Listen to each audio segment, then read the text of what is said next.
Good evening, Aaron.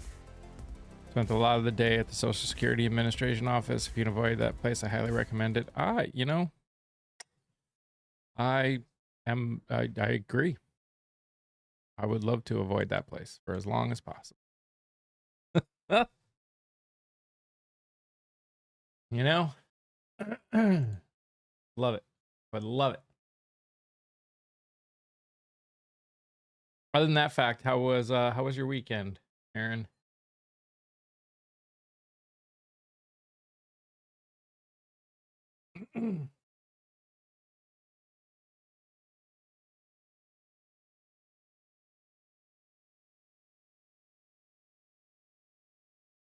Be interested to see what my numbers, especially on the tube, look like in all evening lives.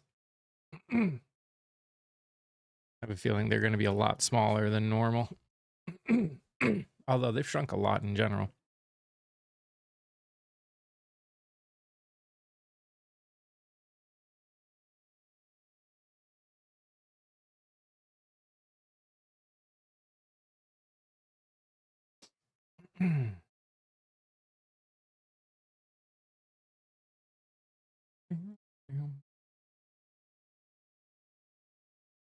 The world is ending in your house. Oof.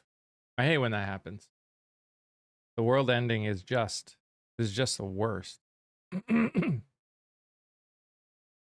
Nothing worse than the world ending, especially in your house.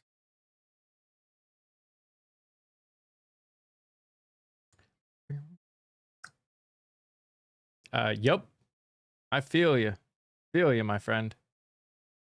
I feel you.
Hello, hello, hello.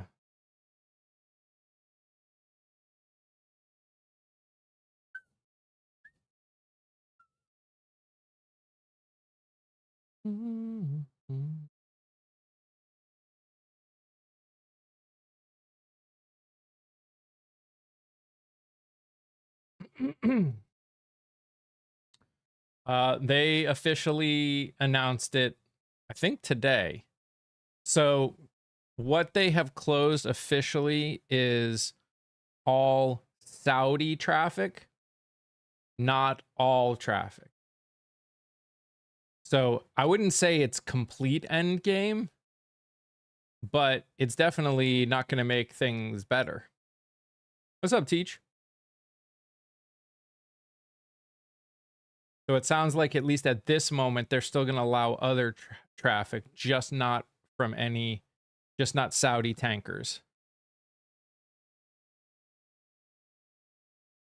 who have been using that strait as a backup. So it's definitely not good. It's been interesting watching the Republicans calling for McConnell to give proof of life beyond a few picks, right? Yeah, but these people all talked to him, except they didn't.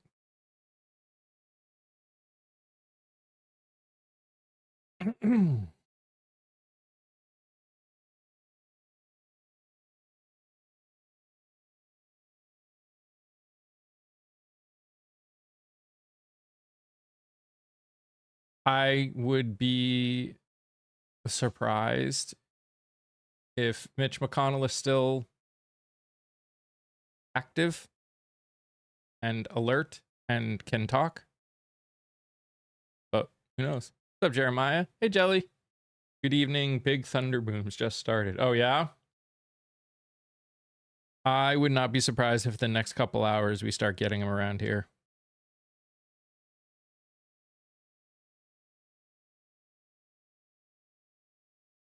It's still pretty dang hot.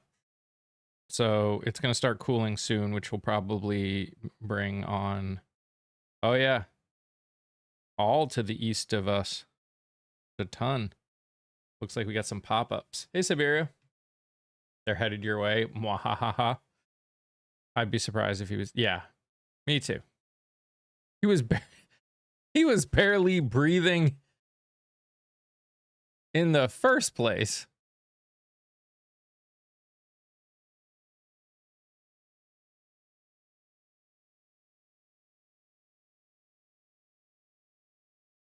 Hey, Linda. Imagine if we orbital a neutron star instead of the sun. I can't imagine that. I can't imagine that.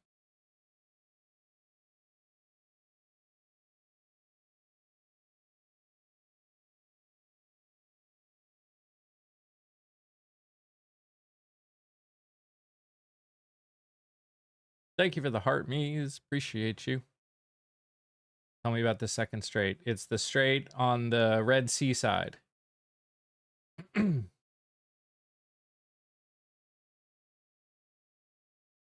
So it's the strait that connects like Africa to Europe. So right now, according to the Houthis, the only targets they're going to care about are Saudi tankers. So that's specifically who they are focusing on. It hasn't been closed to everybody else yet. Yeah, I saw that. Hey, Shell. I've missed you too. How are you guys doing? In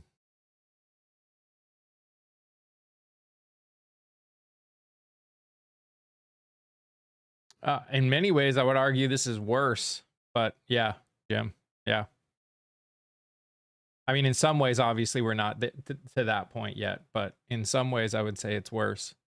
Because I think this is going to be harder for us to financially get out of and recover from.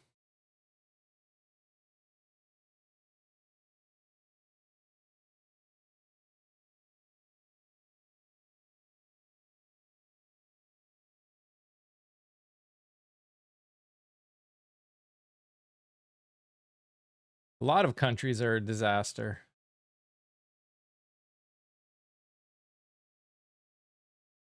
A lot of countries are a disaster. But I hear you.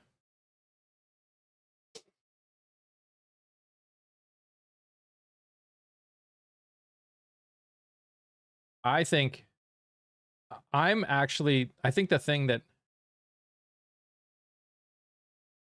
getting worse is worse than ever must be afraid of. Well, yeah. Good evening. Hey, Kevin.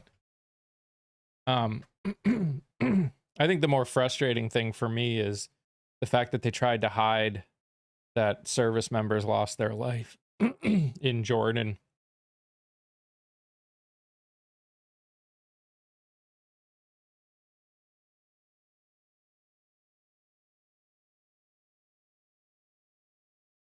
Oh, it's absolutely a bullshit war. What do you think is going to happen? World War? No. I mean, I can't guarantee it because people might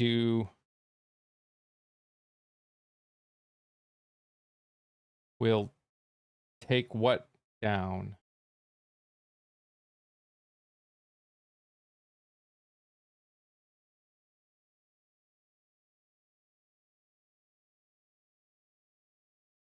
No, I don't think it'll be a world war. Officially, that we have been told about, Fort 17. 17 or 18. I forget which it is.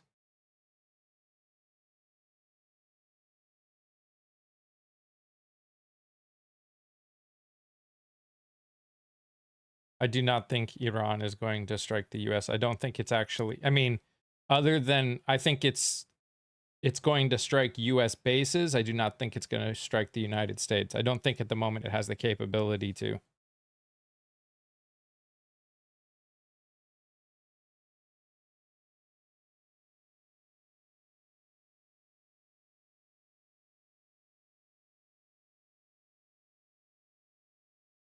Stupid prize. Yes, yeah, seriously, Vonda. And hi, Vonda.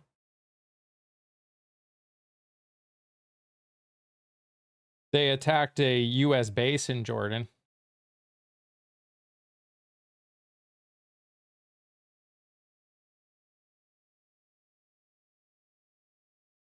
I have a cousin in Jordan. We haven't heard anything from him. Ugh. I mean, they're pulling people out from that area like crazy right now.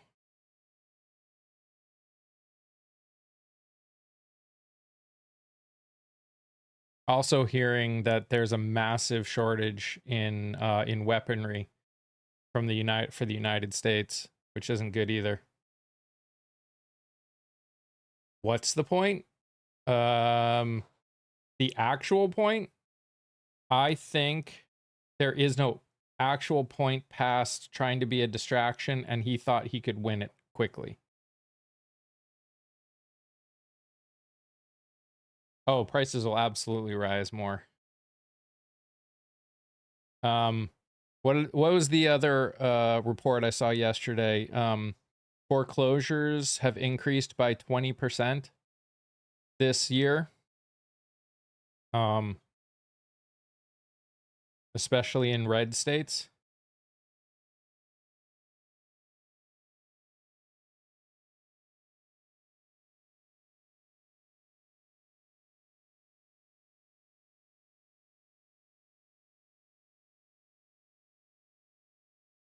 Which that's really bad.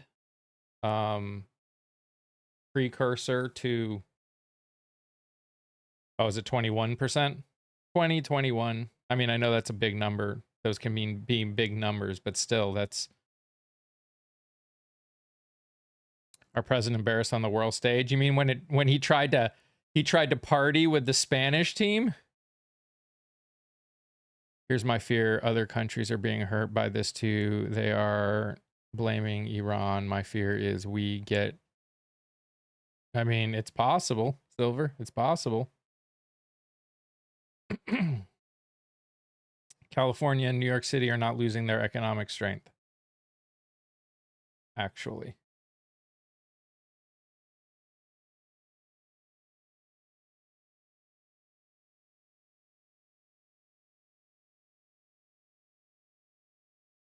New York City has actually had a mass influx of people.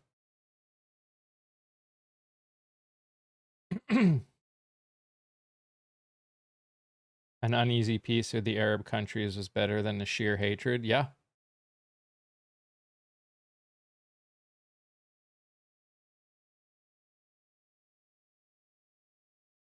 Oh, fear is the strongest controller. Notice how the FIFA president wouldn't let him hold the trophy. Yep.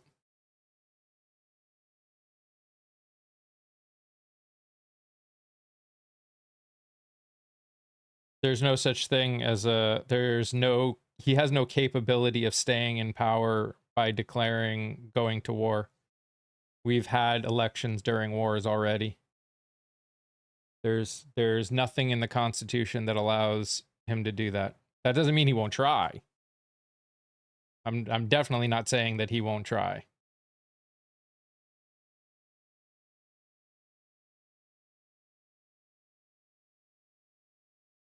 During a civil war, during all the wars.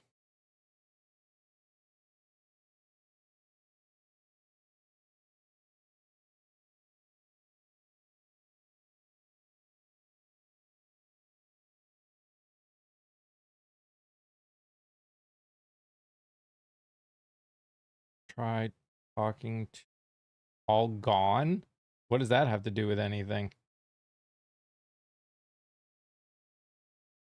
You think people won't come in and take their place? They'll come in and take their place.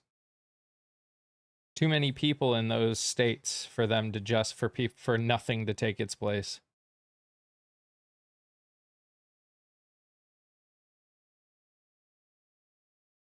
Yeah, people say that Iran can't afford to do it either, and yet they're doing okay.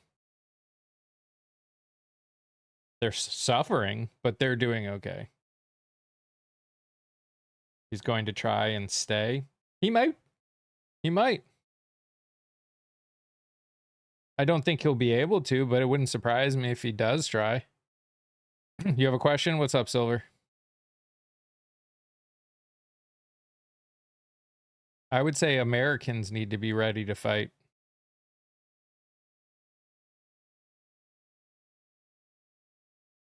So what happens if we run out of oil reserves? So what will happen if we run out of oil reserves is the price of oil will go up because we won't actually run out of oil. We we drill a ton of oil. So what will happen is countries outside the United States will increase what they're willing to pay to get the oil because there will be less of a supply, which will then cause the price to just go up.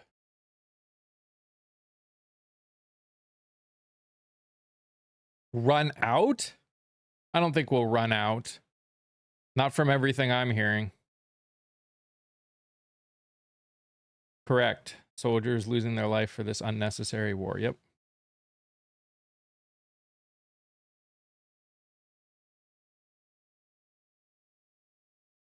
I mean, we'll see what he's trying to do, what he tries to do. I don't think he's going to do that, Oakley, but we'll see. Be like the fuel crisis of the 70s. It definitely could cause prices to go up a lot. Yep.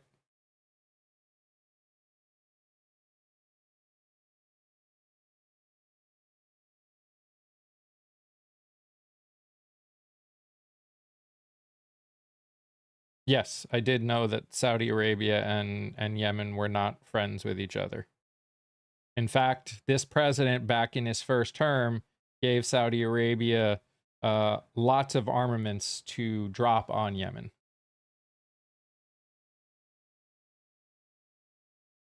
Deal with what? Deal with what, Jackie?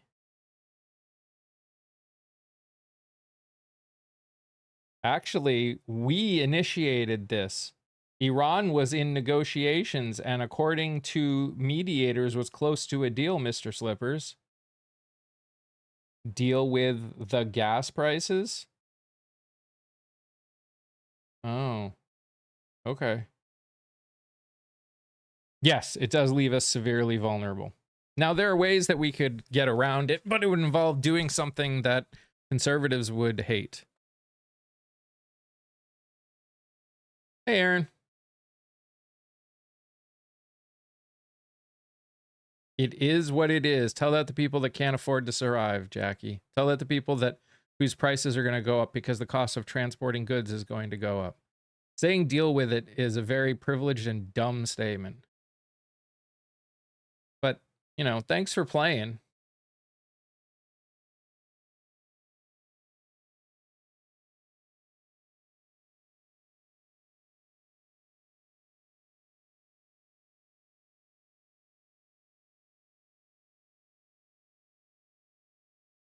Well, I'm fine. Oh, well, you're fine. Then everything must be good then.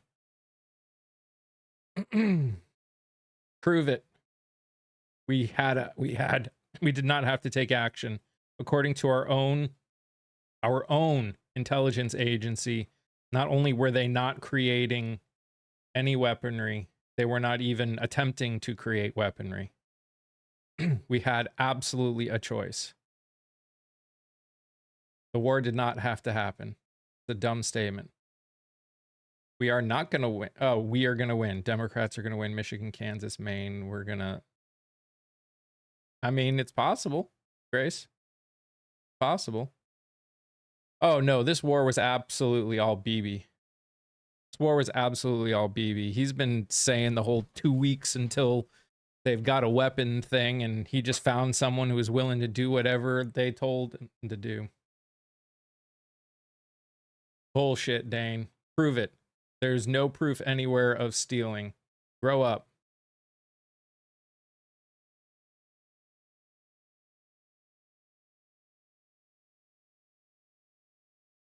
Yeah, Jackie's fine. Guess we shouldn't complain.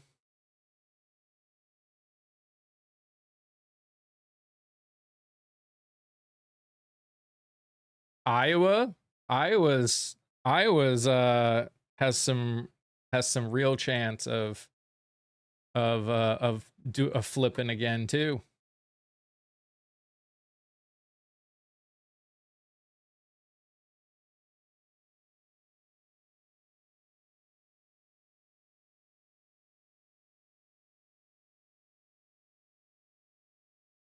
There's a lot of pretty amazing people. So what if they say that? And no, they weren't behind 9/11.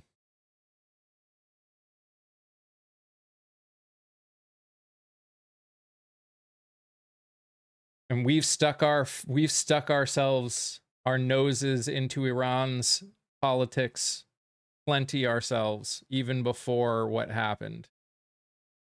So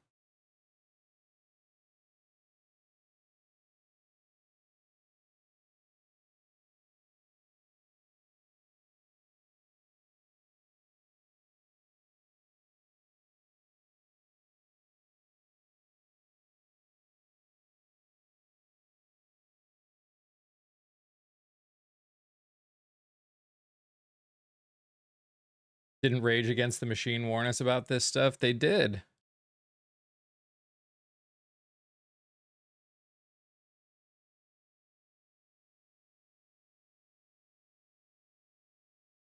The only karma that's coming is on us, Mr. Slippers. Our country is suffering because of this unnecessary and unwinnable war. We are gaining nothing from this. Nothing. Literally nothing.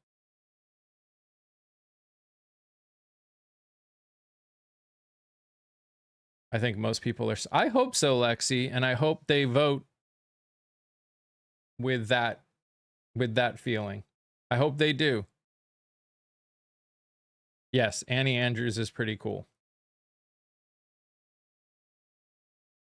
Islam and Christianity do have a lot of similarities. There are some obvious differences, but yeah, sure.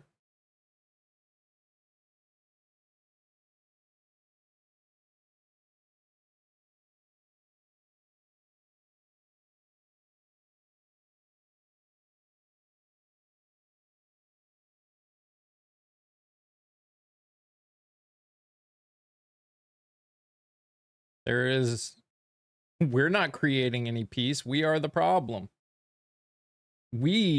Our country, our government, in the grand scheme of things,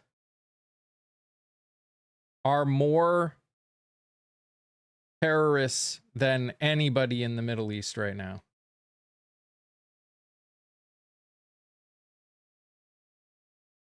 If you look at the history of our country, we are worse. We stick our noses in other countries and force regime changes.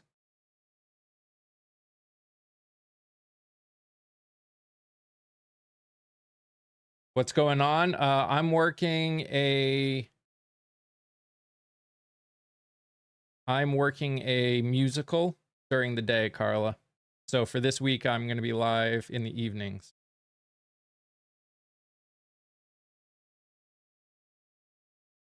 Grow up? Well, I'm quite grown up, Mr. Slippers. I don't agree with a lot of... don't get me wrong. Do I like Iran? No. Do I like what Iran helps pay for and helps support? No.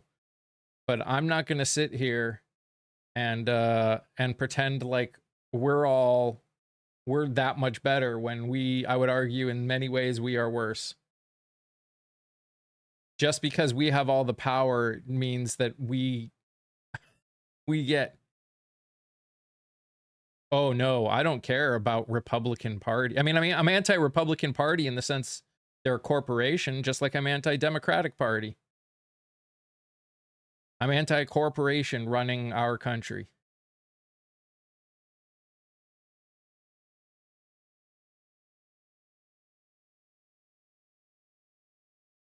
I don't care what letter you put in front of your name.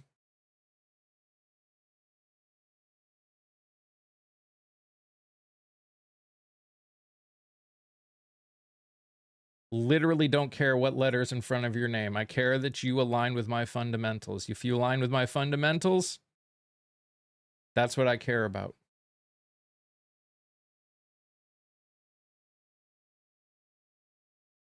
Now, as it stands, do more people that align with my fundamentals run under the Democratic Party? Yes. Yes, they do.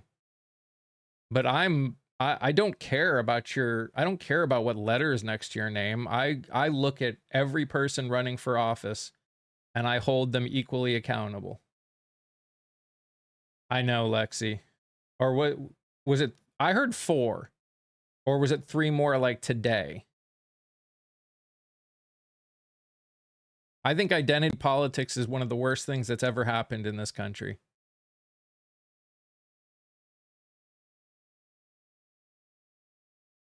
And that's fine, Grace.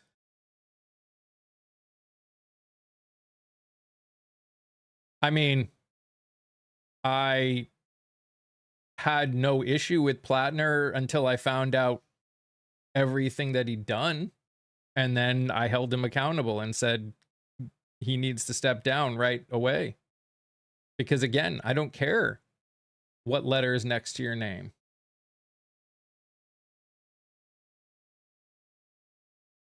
I care what you stand for. Opinion on Fetterman. He needs to go. He cares more about another country than he does his own. He cares about supporting the government of another country more than his own. Which is wild. And he supports what I would call a genocide.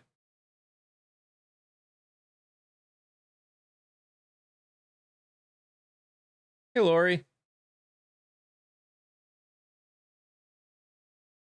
I mean, I'm interviewing tons of people that are running for office.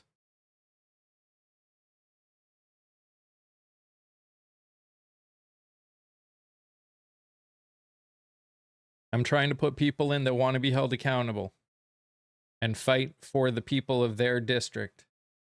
Doesn't matter what letter is next to their name.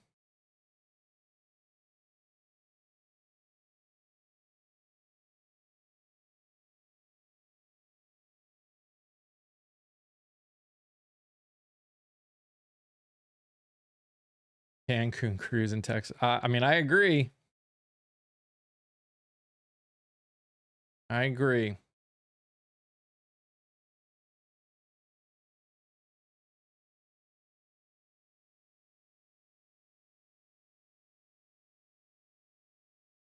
What are they running on doing? I mean, everyone's a little bit different. They're talking to the people of their districts, finding out where the problems are, and those are the things that they're fighting for. They're fighting for what their district is wanting them to fight for.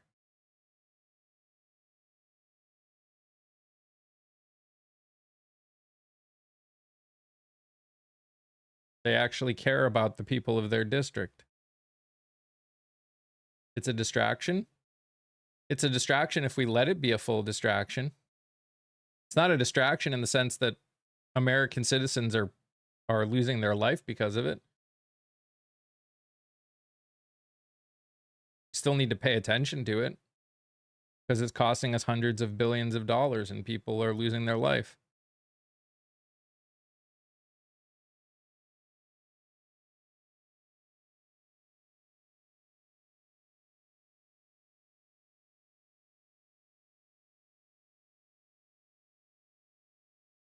Yep, I remember that too, Lexi. What? So has Lindsay's sister officially jumped into the race? They're hoping to play on the emotions. So you think tens of thousands of innocent women and children should lose their life because of that?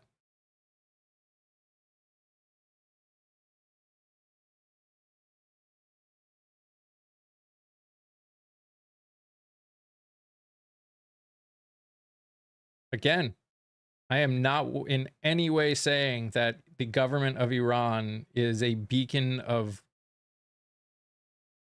morality. They're not. They are horrible, horrible people. This isn't doing anything. We are giving them more power by what we're doing. Nothing good will come from this. Literally nothing. You got a jury summons today, I guess. Ugh. Why do we need a party at all? Honestly, the only reason to have, thank you, Patty. And hi, Patty. I saw you said hi and I forgot to say anything. The only reason I'm okay with parties is I am okay with people running for office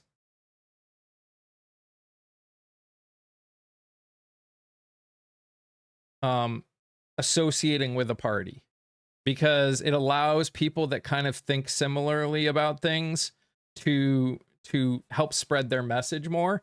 But I do not think voters should register with a party. I don't think there should be any party registrations for voters. Oh, sure, if we could place some limits on campaign finance. Unfortunately, the only way we're going to be able to place limits on campaign finance to the extent that needs to happen is a constitutional amendment.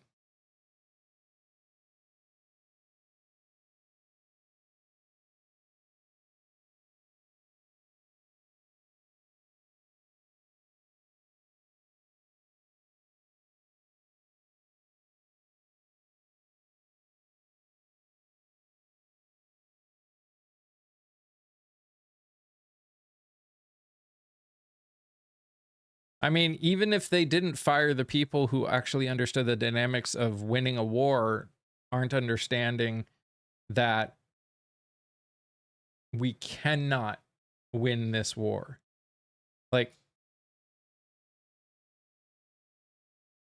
the amount of people and money that would have to be put in is one that we are not willing or able to put in.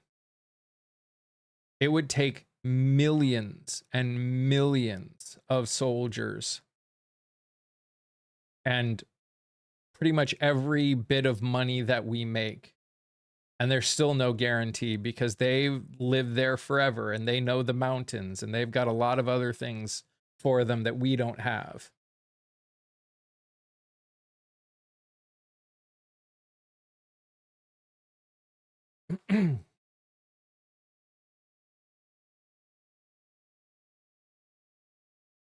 Oh no, it's a war. We've committed war crimes, they've committed war crimes. It's absolutely a war. A blockade by itself is an act of war.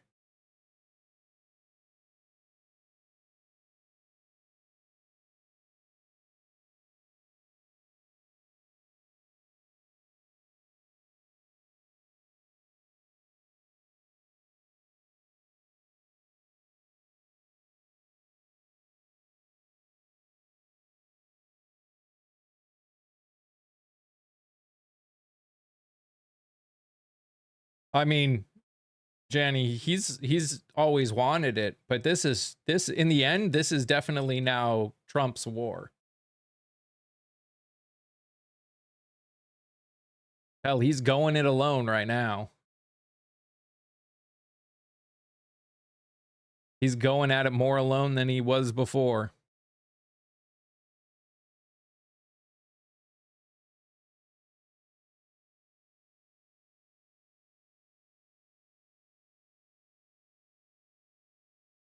Why? Because the I country doesn't want to spend more of their ammunition and ordnance when we will. Oh, I know the history of the relationship between Iran and the US. I've been paying attention to it definitely a lot over the last 5-6 months, but I kind of knew before.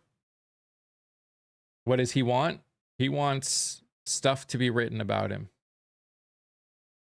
He wanted to be the person that ended.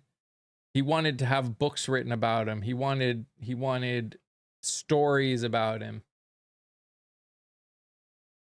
as one of the people that did something that no other president was able to do.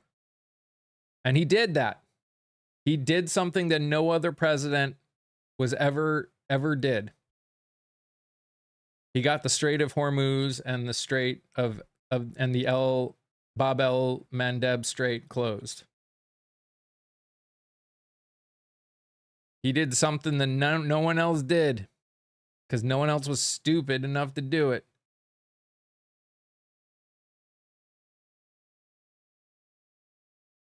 Whew.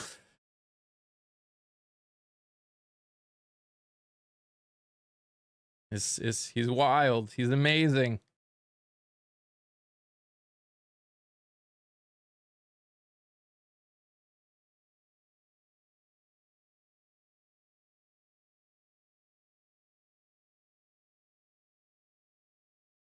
Who do we blame for this? I mean, I think there's blame to go around.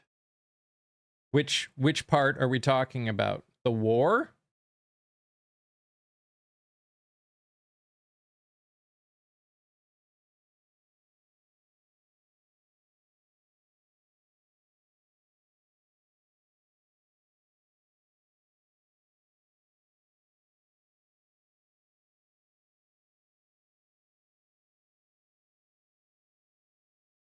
The other strait? Trying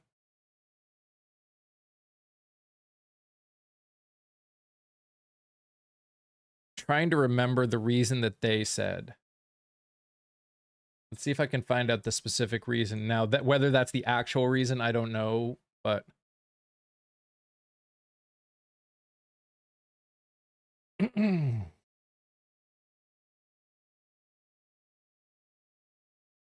they were imposing a naval blockade on Saudi Arabia. A maritime embargo against the Saudi based on the equation of an eye for an eye, effective immediately. Say the decision was in response to what they called an unjust and oppressive siege imposed on Yemen by the Saudis, a full closure of the Bab el Mandeb Strait and southern gateway to the Red Sea. So, there you go.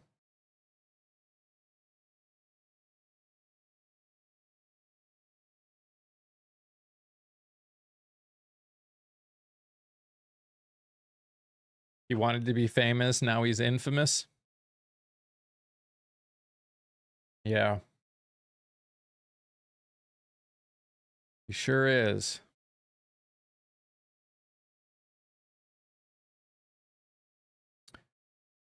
Oh, I mean, there's a lot of possible reasons it could be. That's why I said you can never totally take what any of them say complete face value. None of it. None of it can you take it face value from any of them. Ourselves, them.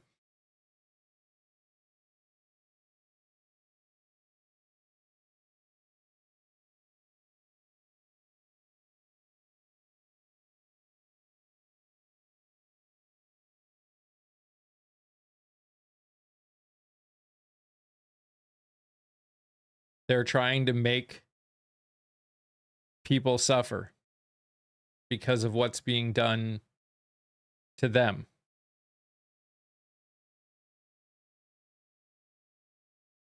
That's how a war works, unfortunately. They do things to hurt people.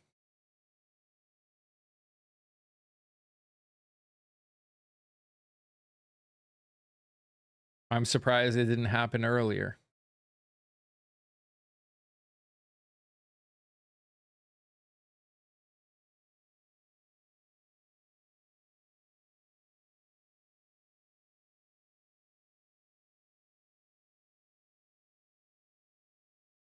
To be fair, Jan, we've been in a shitload of trouble for a while now, but yeah, just a whole nother load of it hit the fan.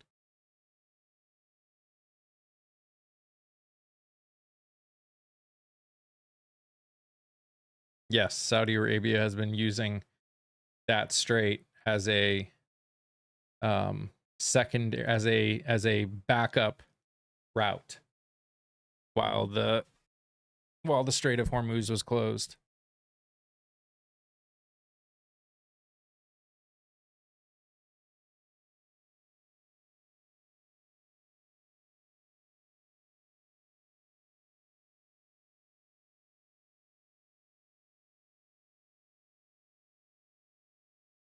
It's definitely been a while since anything this drastic has happened. Well, and as I was talking about earlier, there's been a 20%, 21% increase in foreclosures. That's not a good sign. No matter how you look at it, that's not a good sign. And if we cannot accept that, and if we can, again, this is the problem with people, as though people like Mr. Slippers, who knows if he's still here, but when they come in and they say these things, we either are for things or we're against things.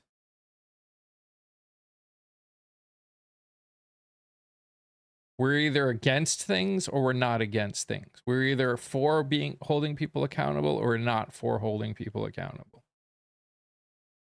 And until we, as a majority of the country, are willing to stand up against these things, it's gonna keep getting worse. Yes, people need to come out and vote in the midterms as like they have never. They need to hungry this vote.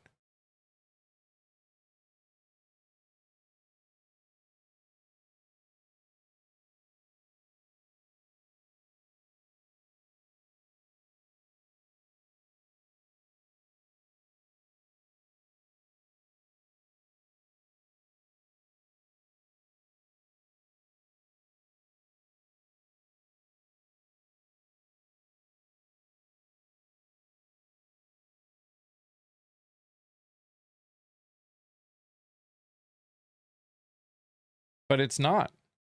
A lot of good people that want actual change, like people that are no way part of the establishment, are running for office. Now, did all of them get through their primaries? No, because again, I've said this before. As long as 15 to 25% of the people come out and vote in the primaries, it's not that simple. There's no such thing as getting an entirely new government. So you want anarchy, because that's what would happen. We would not just be able to create an entirely new government. It would just become anarchy, which is not good for anybody. Because the people that have power right now are the ones that would keep power right now.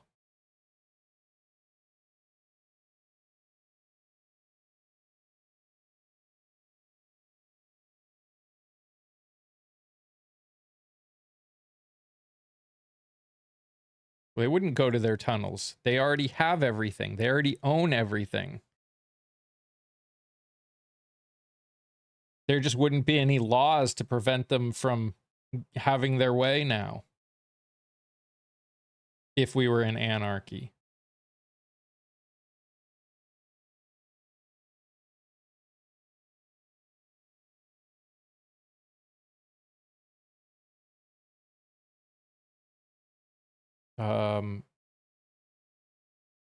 No. Thoughts on, he had a aortic something. It was a heart issue. We need third party. Not going to get it until we get rid of the electoral college.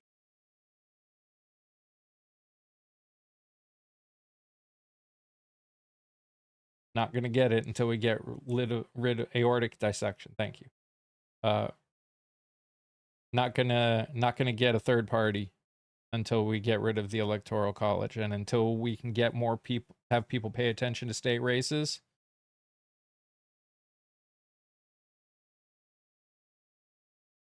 I don't think he was.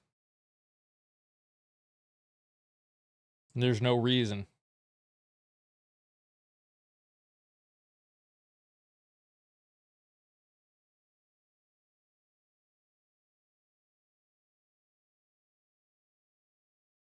I wanted something more spicy. He threatened 50% tariffs on Canada. Yeah, you know. While people in Canada are losing their friggin' lives and houses and everything else. Electoral college does not give everyone a vote. Electoral college gives almost nobody of an actual vote. The electoral college is the most regressive voting idea ever. No, it shouldn't be the 51st state. Why would they want to be a part of America? America's crap right now.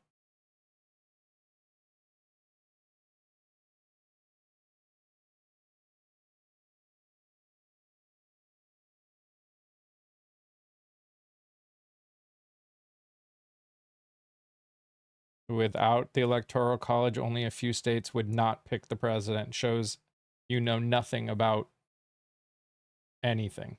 I'm sorry. That's a dumb statement.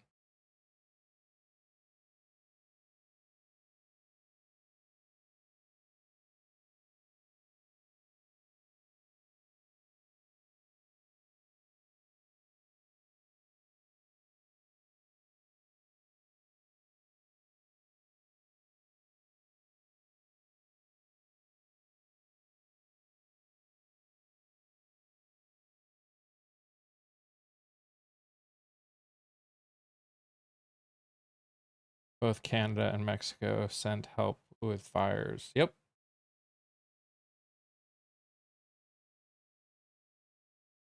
Correct, Lori. Some states actively don't allow things like that. Yep. It's kind of wild.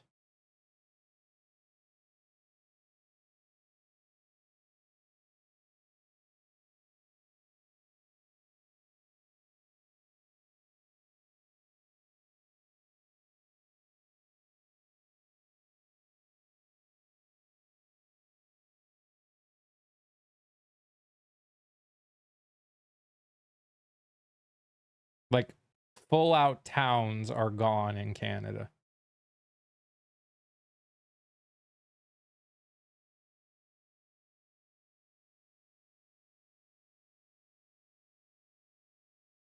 The Electoral College has done more to get rid of the votes of a majority of the country than any other thing.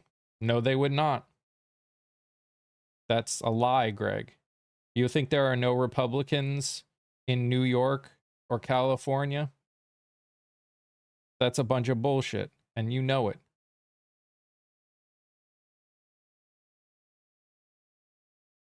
People's vote in the Midwest would finally matter. People's vote in the Midwest already don't matter.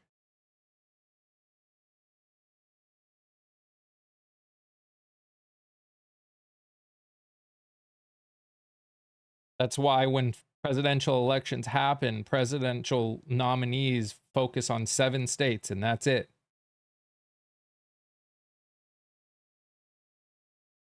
Because those are the only ones that matter.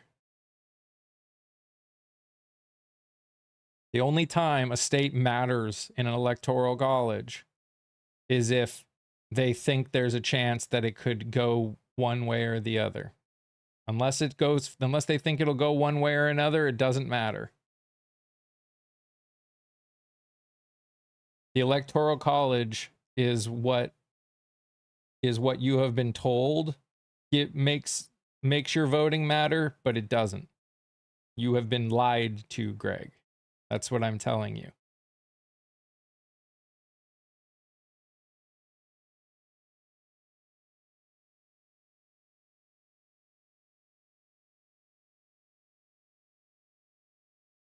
In fact, getting rid of the Electoral College would give Republicans in states like New York and California more power.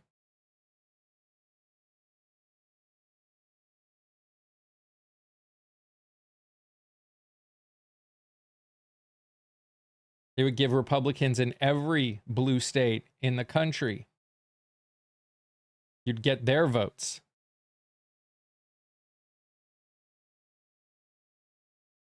So either you don't care about a democracy,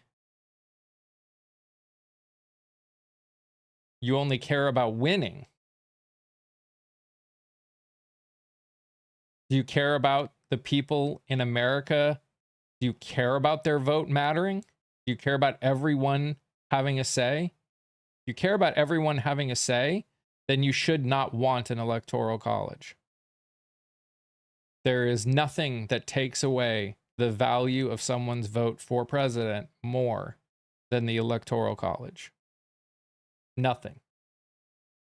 Every other position, that's a different story to an extent. And let's be fair, the other problem is identity politics. And until we can get rid of identity politics in this country, we're going to struggle with a lot of different things.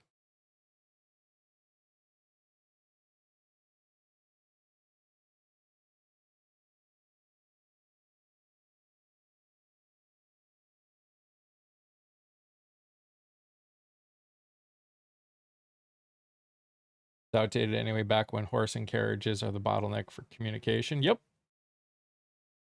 Yep.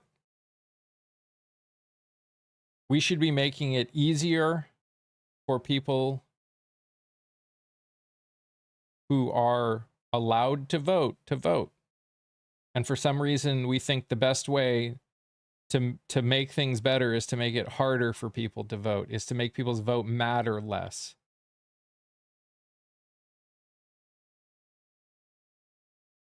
Oh, I've educated myself about the Electoral College plenty, Kate. It does not protect the votes of the minority. It squashes the votes of the minority.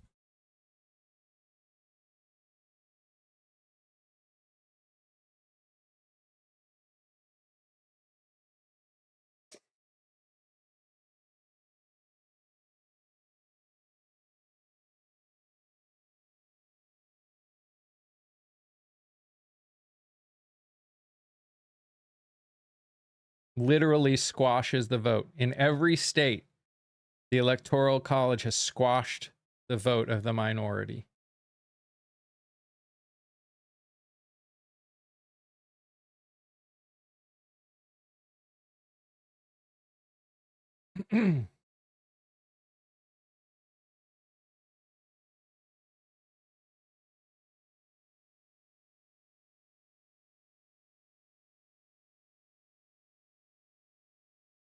Back when there were 13 states, did it?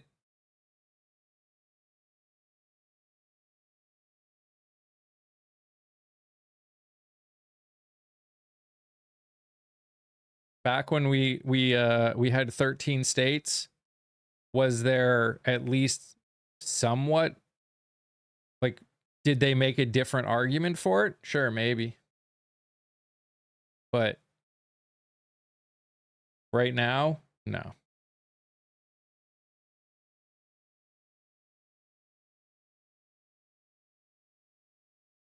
And also, it doesn't matter what the argument was originally. It matters what it does now. And what it does now is make most people, a majority of people in this country, it makes their vote totally pointless.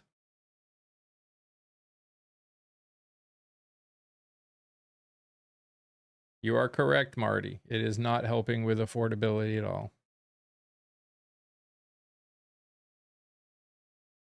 And it allows people to ignore the realities. Look at this election. Look at the 2024 election. Because of the Electoral College, this administration and the people that support him act like he won by a ton when he didn't. He barely won.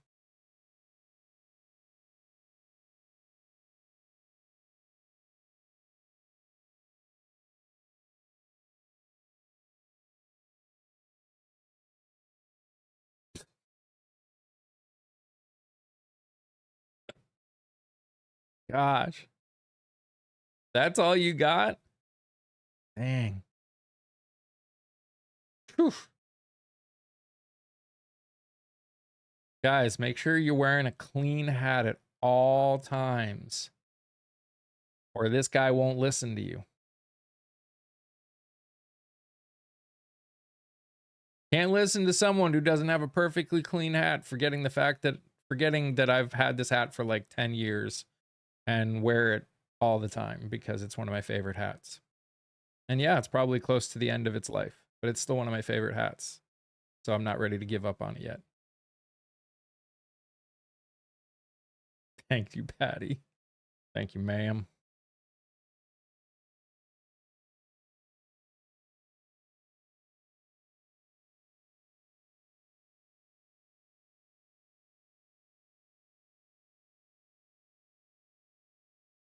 The golden boy of hats. It really is. Everyone should be their mythical best. Oh, I don't pay them any mind. I think it's hilarious.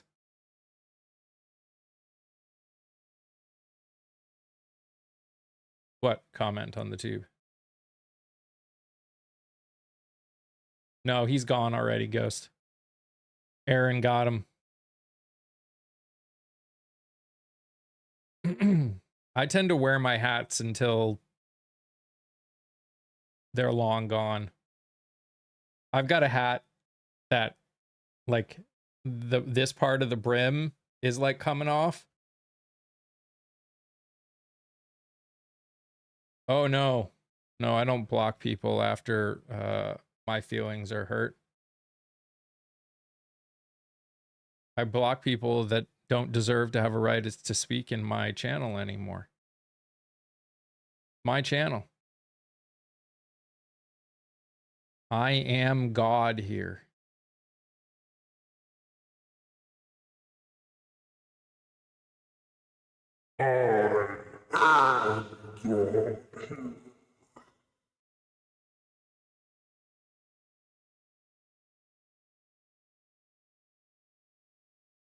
Bro.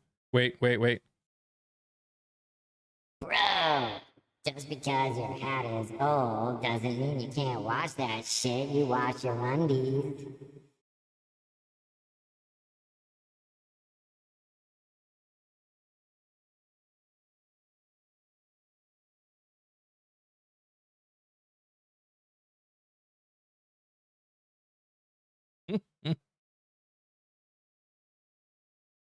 I can do whatever I want with my hat.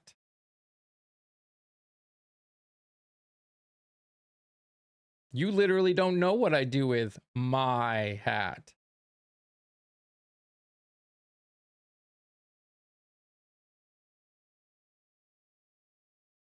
Hey, April. This is what happens when you start stupid wars. Yep. I still think it's hilarious that people are supporting him when he said no endless wars, and now he's like friggin' at the point of starting another endless war. But no, this one we had to do. This one we so had to do it.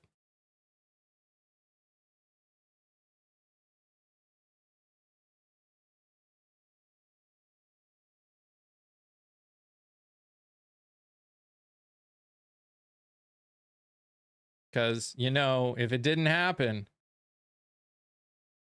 then the same nothing that has happened for the last 47 years would keep happening.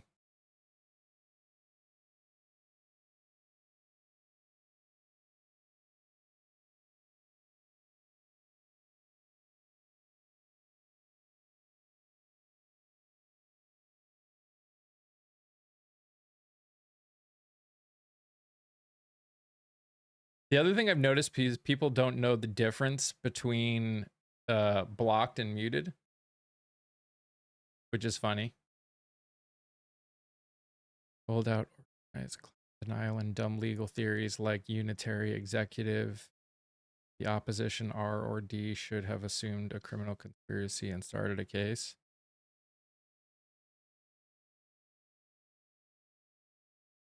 Now 47 years later and we have this. Yep. A whole lot of nothing.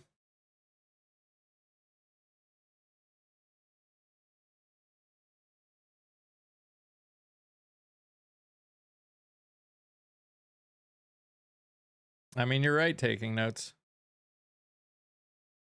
There's a lot of things that we should have done that we didn't do in the desire to keep the status quo and have decorum and all these other bullshit statements that people in office have been doing. You know, all these 80-year-olds have been doing.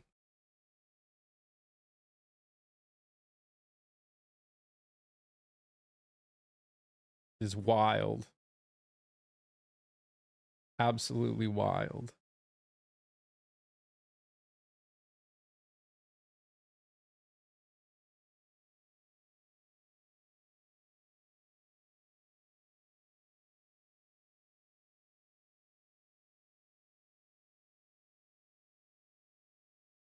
Oh, well,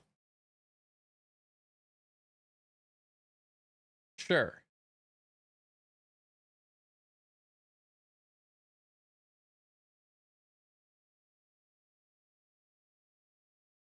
Since when have the Americans cared about decorum? Oh, we care about it when it suits us, or at least the general American population has.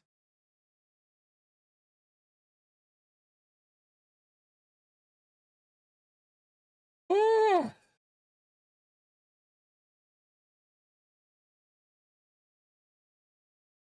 It's so weird to me how, like, I mean, here in the end, again, it comes down to, can we as Americans get past the identity politics of it and just agree that certain things are bad? Can we? Can we? Can we get past the identity politics and agree that certain things are bad? Because right now we can't. And that is the reason that we are dealing with what we're dealing with.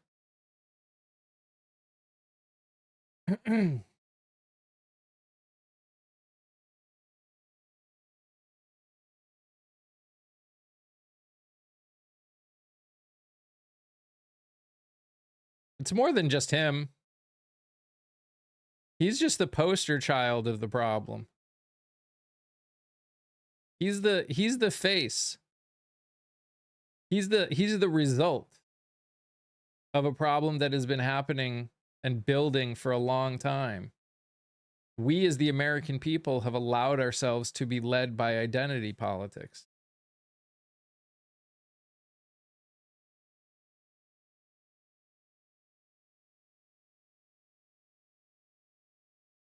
We've allowed ourselves to ignore our own fundamentals to just to allow ourselves to vote for someone who has an R or a D next to their name for no other reason than they have an R or a D next to their name, even if every ounce of what that person stands for technically goes against the fundamentals that many people in this country preach on a daily basis. That's the part that's killing us.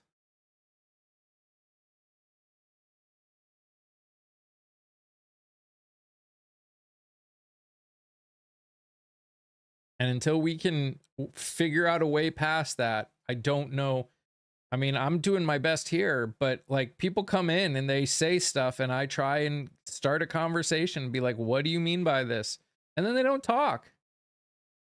And then they don't talk. And it's like, how can we get past, like, you know, look at the whole Graham Plattner situation.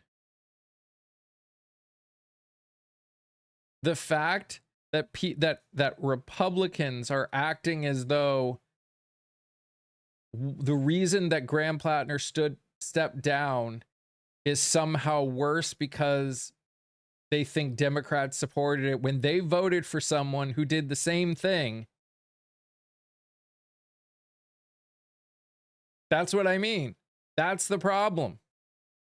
We can't even agree that grape is bad. Universally.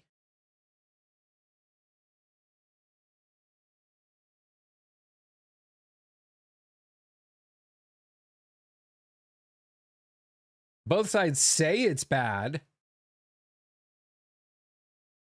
but one side more than the other will not overlook it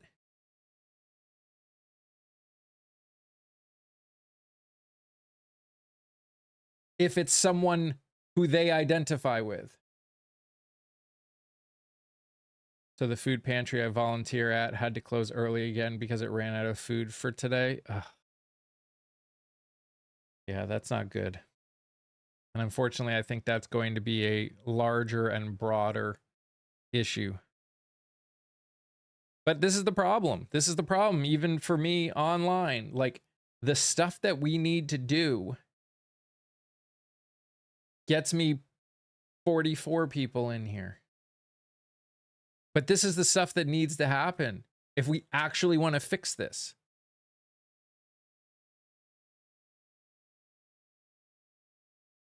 This is the stuff this is the conversations that need to be had. But no, we'd rather have these weird ass debates that don't do anything but get people, clicks. They don't fix anything. No one actually fixes the problem. It's just about gotchas. When people say, "Can we agree on this?" It's like they're not trying to use it as a way to actually come together and figure something out. They use it as a way to try and be like, "See, that means I'm right." This isn't about being right or wrong. It's about what is right and wrong.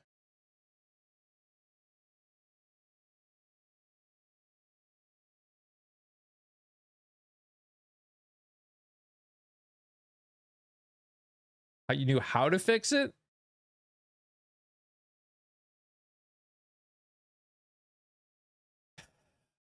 How?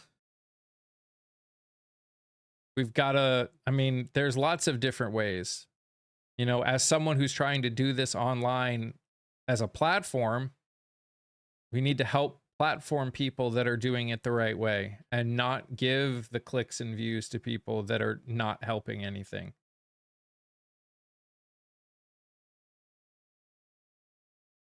Start having conversations. Start actually trying to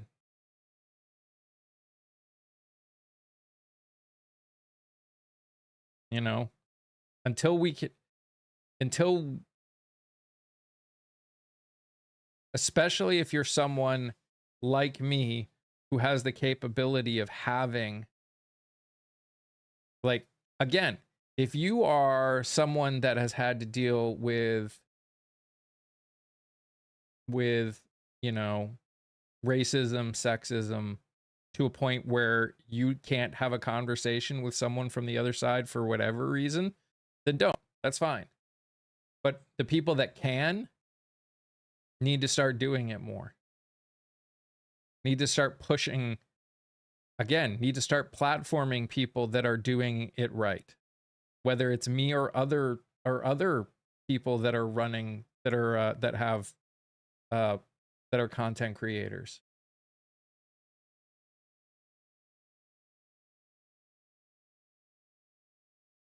I understand that just railing on people feels good, especially when those people are doing bad shit. And I'm not talking about MAGA, Lori. I'm not talking about MAGA. I'm talking about the people that aren't willing to, that don't really get involved in one way, shape, or form. That's where the real issue is the people that choose to say, I don't do politics. Those are the problem people right now. MAGA is a problem for a different reason. the permission structure of the right in the US is inching closer to occupation and programs. Their liberty and property soon be up for debate. I mean, that's a possibility. I mean, it's definitely a dangerous direction, taking notes, that it could go. Yep. Again, if people, especially people that look like me, especially people whose wealth is closer to the middle in one way, shape, or form, aren't willing to get uncomfortable. People that have nothing, you know, they've got nothing to lose, right? People that have nothing got nothing to lose.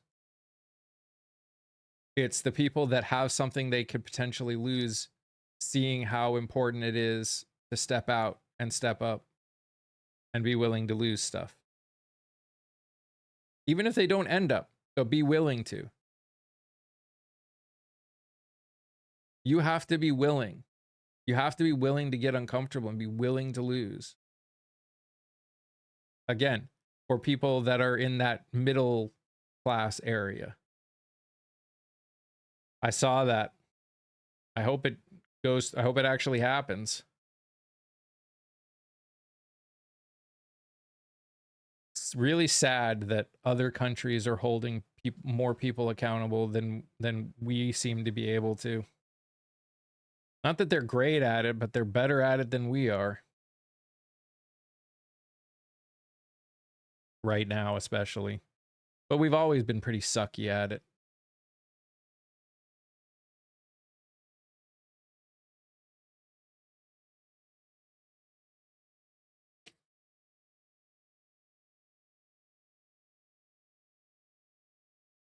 No, unfortunately, it does not.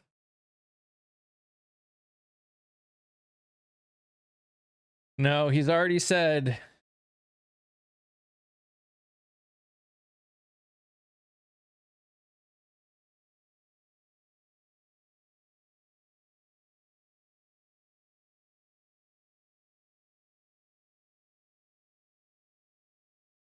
We need to clone Mamdani. No. We need to clone parts of him, sure.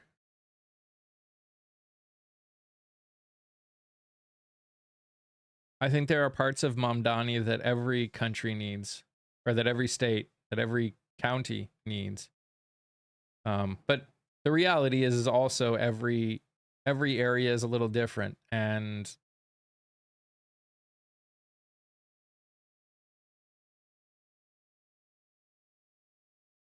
we need people. We need to understand that there's a few problems in this country when it comes to our elected officials, that if we really want to fix things,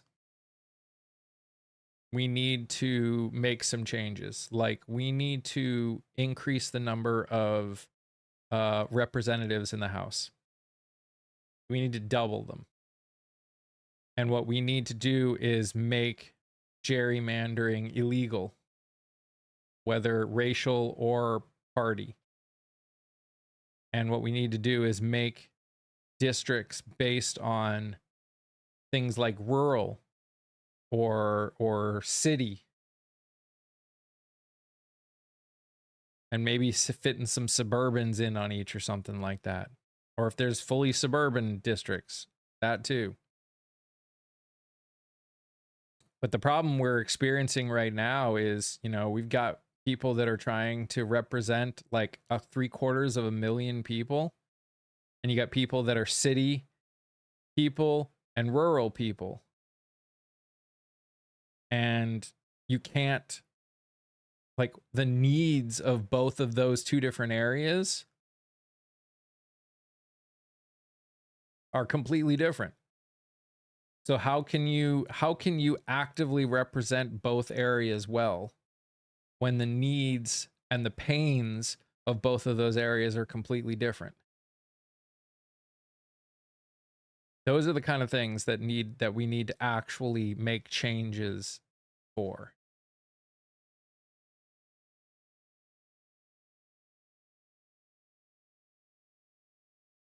Thank you, guys. I appreciate all of you.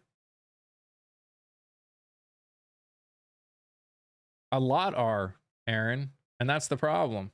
Mine is too.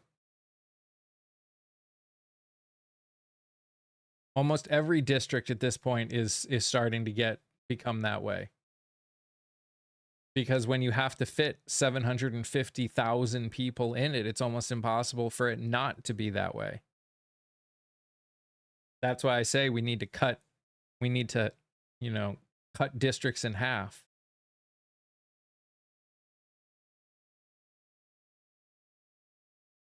And get rid of gerrymandering. So we can have a better chance of having people that are in similar situations in the same district.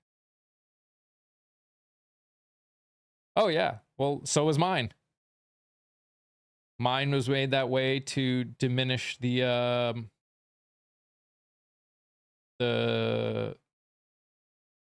Charlotte vote.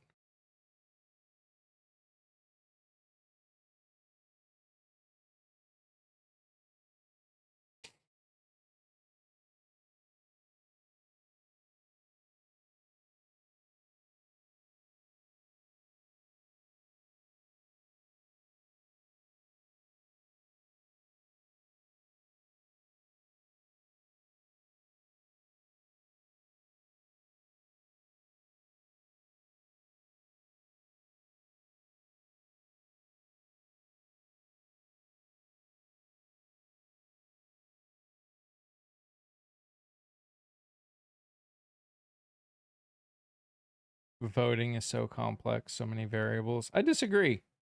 I think voting isn't as complex as people make it, and that's the problem. Is we make it so complex that we end up that too many people end up just becoming apathetic to voting.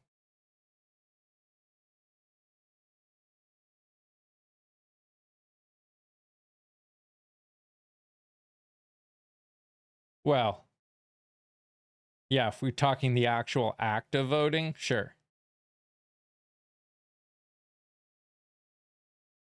The legal settlers in the West Bank are an analog for where MAGA fascism will go, and they have some constraints on their behavior. Could, sure. That's always a potential problem. I don't think what's happening there is going to happen here, but sure, yeah. It's always a danger, and it's something we need to be aware of.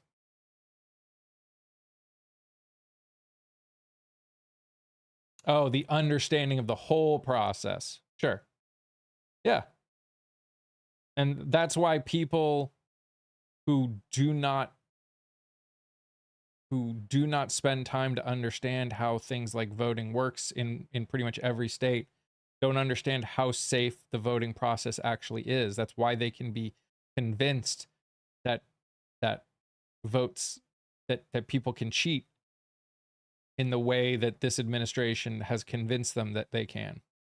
They don't understand that the way they do things are actually so thorough that the chances have been shown and the actual times that that's happened has been minuscule to non-existent.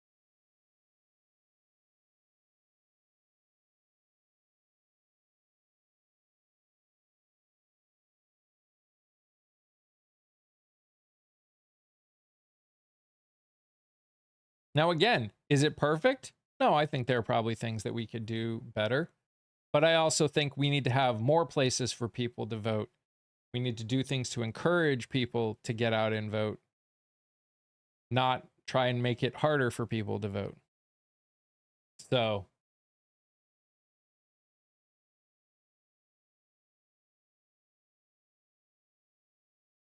but again, the only people that want it to be harder to vote are the ones that see themselves losing power, and they're just using the idea of cheating as a way to convince other people.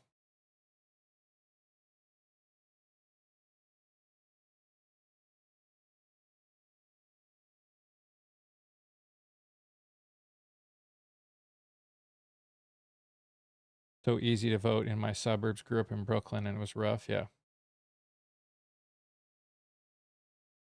And I'm sure there are other things that we could do as a safety system to it, Aaron. But yeah, uh, Bowie has discussed a jurisdiction stripping lottery system for SCOTUS as opposed to a raw expansion.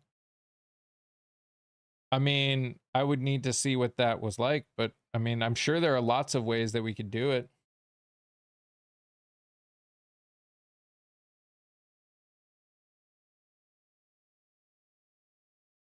Again, the problem is we need to come to an agreement on the fact that we need to come to an agreement on the problem. We can't actually put forth fixes until first we agree on the problem, and then we agree on, at least on in general, on what is necessary to fix it.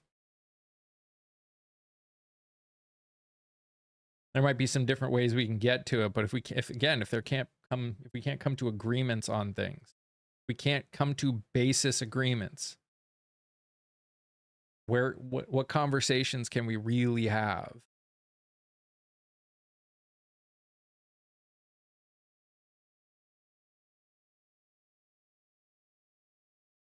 That's true, Aaron. That's true. And there are lots of other ways, there are lots of other things, protections you could put in from it. Like you can only vote once from a device, kind of a thing. So like one device can't vote a ton of times or something like that. Like there are definitely a lot of things that could be done to help make it possible. Sure. Sure. Yeah. Man, the evening is just not as hopping for me. Probably because a lot of the people who watch me watch other people that are all live at the same time.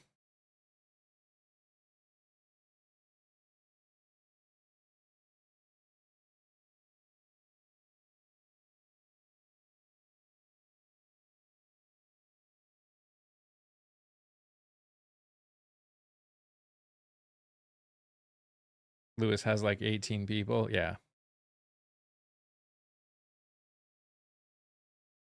But like Mandy is live right now. Or Manda is live right now. Barrister. Brett.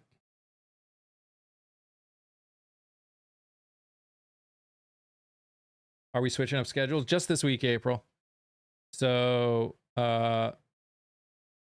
I'm working a musical in the morning, like 9 to 3 every day. There will be no live this Friday because not only do I have a live, or do I have a practice in the morning on Friday, but then we have the show in the evening. So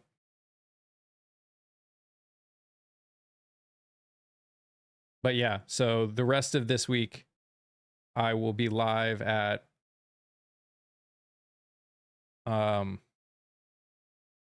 7 p.m. Hey Heidi. Heidi, you should come up and talk with me. You should come up and say hi to everybody. I know you're probably like working or busy with the family.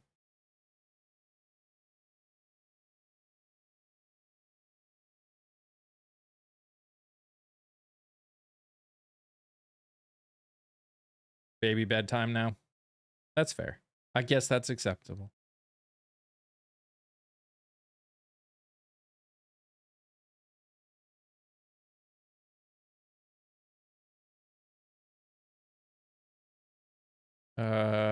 Well, you're always welcome. The SCOTUS strategy strips them back to the core Article 3 arbitration powers of arbitration between states and foreign entities and uses randomized panels of circuits for appeals. To me, this issue of SCOTUS is exercising made-up docket powers to grant. Yeah, I mean, that's true. All you have to do is request, Heidi, and you will get approved. What I tell all the people.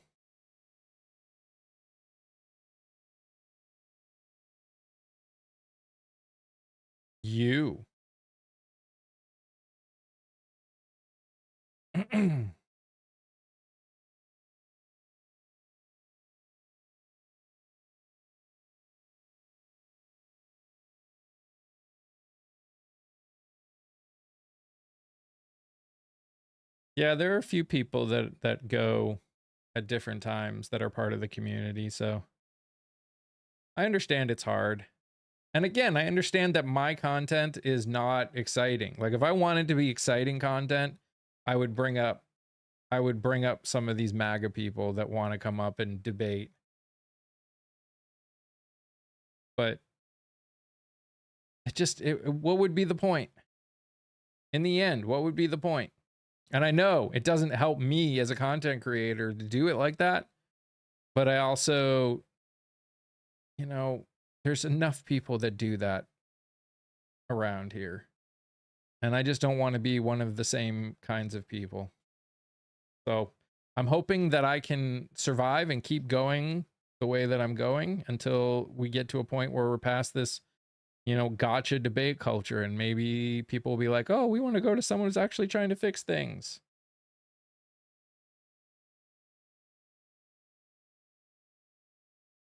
We'll see.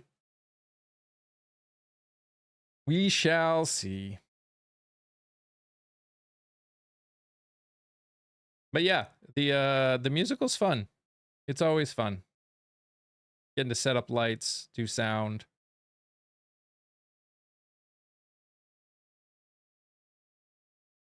Nice to be on a comm live. Those lives get taken down. Oh no, I understand that. I do. Trust me, I understand. This is why, again, this is the problem. This is the back and forth issue that I have. Is people that do the lives like I do needs to happen. I need to find a way to get more support to be able to keep doing this.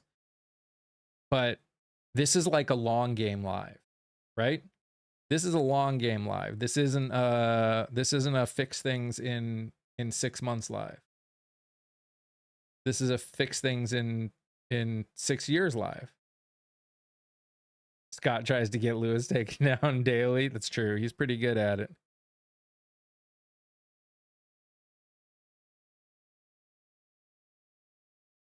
Because the fact is 6 years is probably more likely what it's going to be before things really start turning around. More than 6 days, at least. And I'm glad you liked that it's calm, Kelly. I do try and make it calm because, again, it's about agreeing to a point of fundamentals before we can move on. If we can't agree that grapists are bad, all of them, and be willing to hold them all accountable for that, then we can't move forward. If your desire to have a win,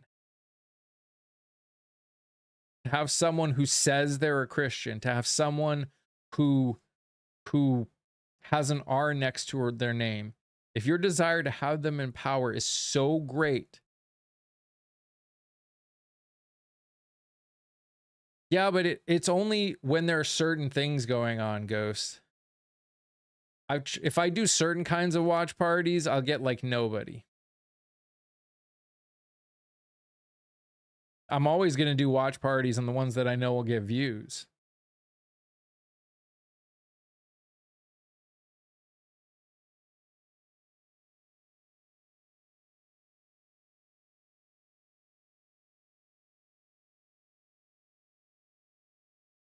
Then we have to listen to the idiots talk. That's also true. Although, if you saw the video that I posted after the day after Trump's thing on Thursday, if you were there, you saw me get a big laugh when he started. I haven't laughed that hard in a long time.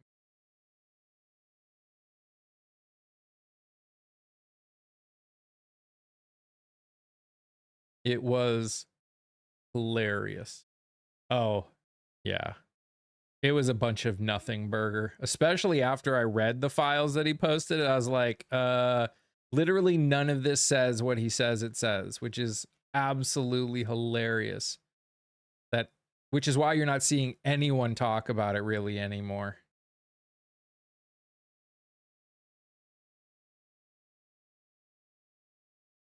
I was slapping the furniture behind me. I because I said like 30 minutes before that wouldn't it be funny if instead of talking about what we think he's going to talk about, he's just going to rehash all the old things like he did the last time he did a national speech. And then he did that. I mean, he didn't do it for the whole time, but like he started out with just rehashing the same lies and bullshit that he literally said the last time. And I just died. It's a never-ending just wow. It's a never-ending wow. How do they not see it? I don't know. I think the other thing that's weird is the people that are saying, if you ever hear anyone talk about how unprecedented it is that TV stations, TV media didn't cover his speech live, make sure to let them know that this isn't new. It's happened to Reagan, it happened to Obama, it happened to Biden. It may have happened to Bush. I have to look up on that one. But it's happened before. It's not new. Not communism coming back. It's not. And I'm not a fan of the media, but let's hold them accountable for the things that they actually did wrong.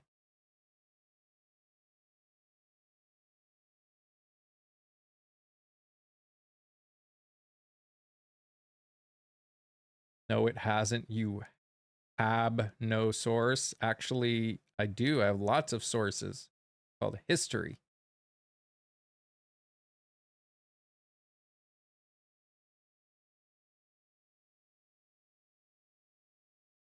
Has my state had their primary? Long time ago.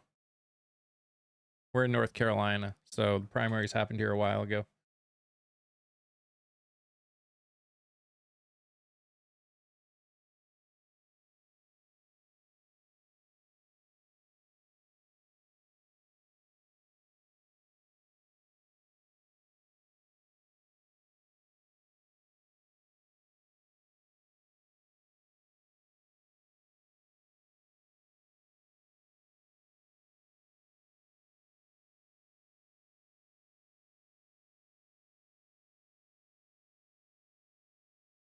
Our March primary was legendary. It was pretty legendary. Go Roy Cooper. Heck yeah. Usha Vance had their baby. I feel really bad for that kid.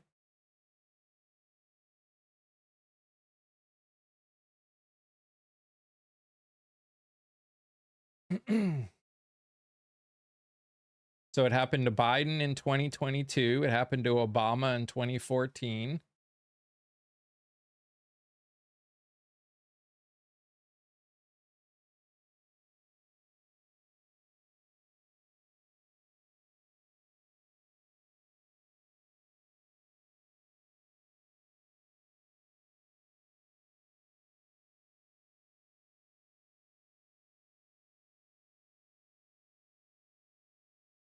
I mean, it helps that the guy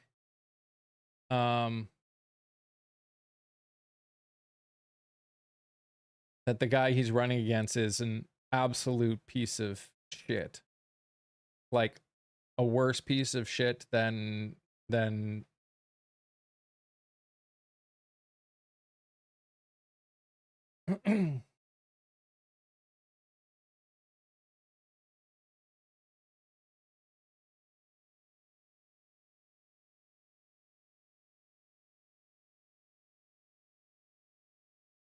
looks like it happened to Ford too.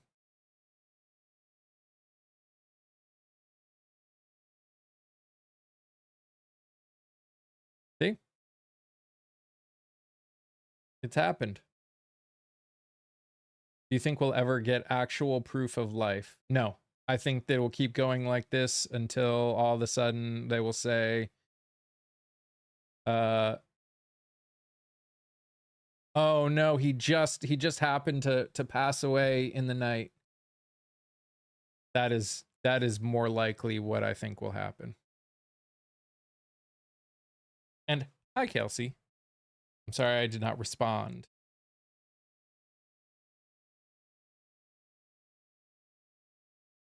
As someone who's living in Kentucky, it's beyond frustrating. I thought his wife was in China.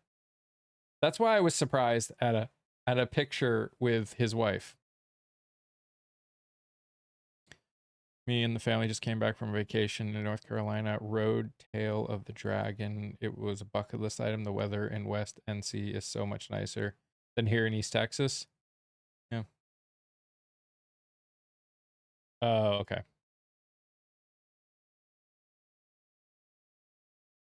Are you willing to be drafted? That's not how the draft works.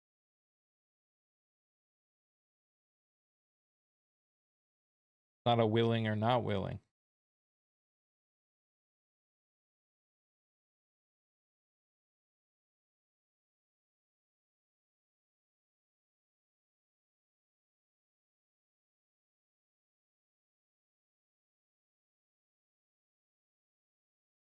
Did you notice everyone's combo with Mitch is exactly 20 minutes? I didn't.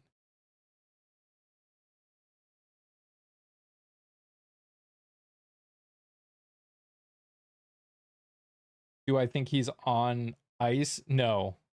I don't know. I don't know. I honestly don't know. I would not be surprised if he's like on a ventilator somewhere.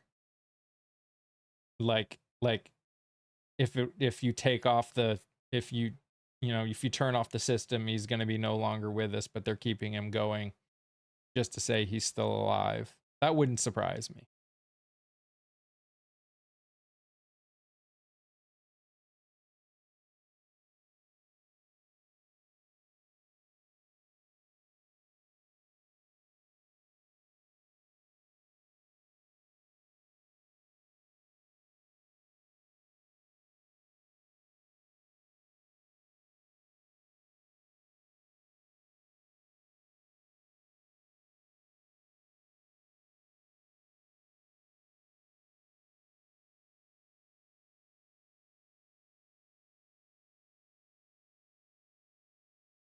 I mean, I'm also of an age that I wouldn't get drafted, so it really, unless we were invaded, that would be the only reason that I would get pulled into anything.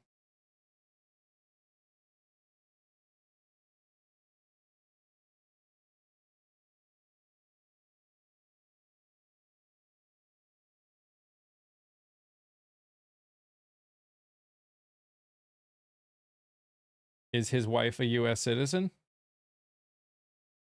Hey, Jeremiah.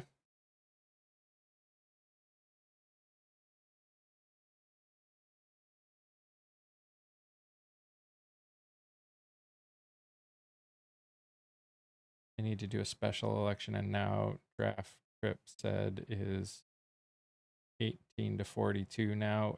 No, draft age is not 18 to 42, but even then I'd still wouldn't be draftable. So since when are elected officials hereditary? Welcome to this administration. Oh yeah? Who do you believe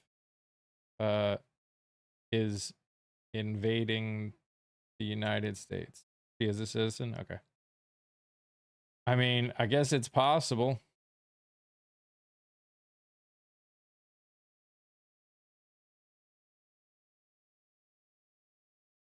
They're not kidnapping people in Ukraine. We are not being invaded by undocumented immigrants. But thanks for playing.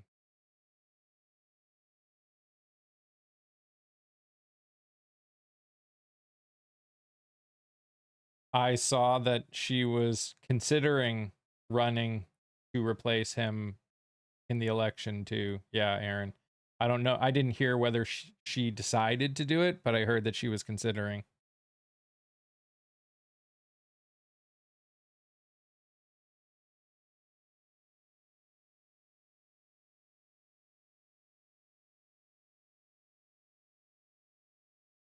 She's not qualified? Like, she couldn't do it? Or just she doesn't have the qualifications? Because when has that stopped this administration?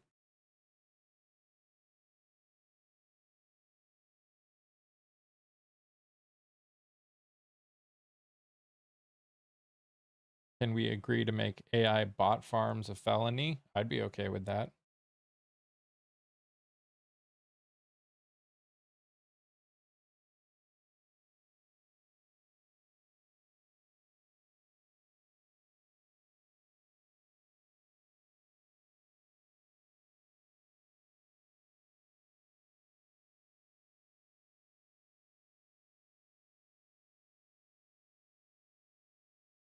I'd be totally for no more bot farm anywhere.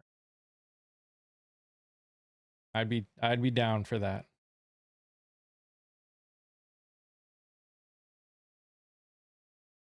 I heard on the radio today someone talking about they were talking about some problem they were having, and they were asked if they had a therapist, and they said Claude AI was their therapist.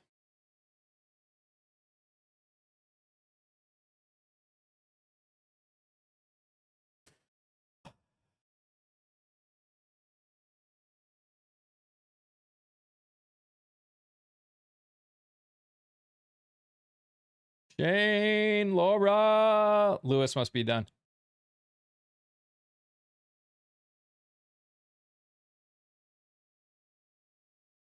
We in danger, man. What's up, Scott? Of course it was a big sigh. And you're at work. Dang. 51% of the Senate are lawyers. Yeah, we need less lawyers in Congress and in state legislatures. I think we need no lawyers, in fact. Lawyers can do their job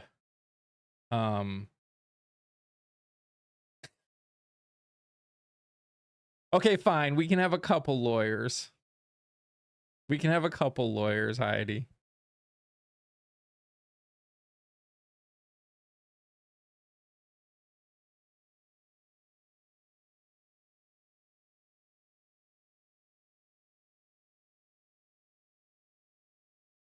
We need the good lawyers to prove that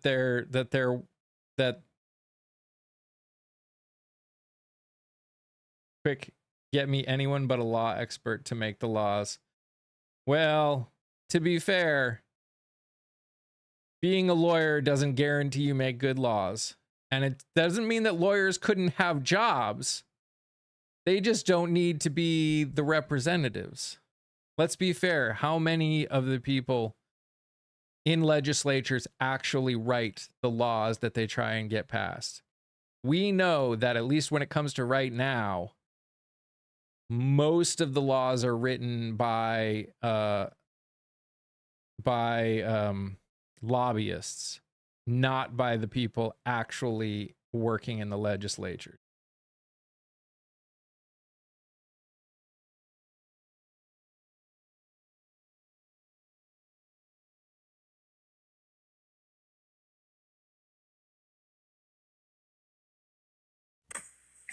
Good evening, Mike. How are you? Evening. I'm doing well. It was a fun day with the kids.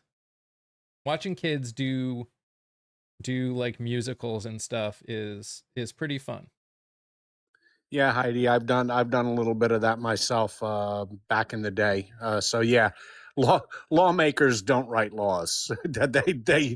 They propose it, then hand it over to their staff, and their staff brings in. And you're quite right, Mike. A lot of times, too many times, the input on laws really comes from lobbyists as well, because the staff will reach out to lobbyists who are more than willing to help us staff write a law. More than willing. And I have no issue with lawyers being a part of writing the laws, but I think there are too many. I think in too many times we think that lawyers would be great for being Congress people because we think that means they would do. And the fact is what we have seen too more often than not is they don't even read the stuff they're voting on now. And again,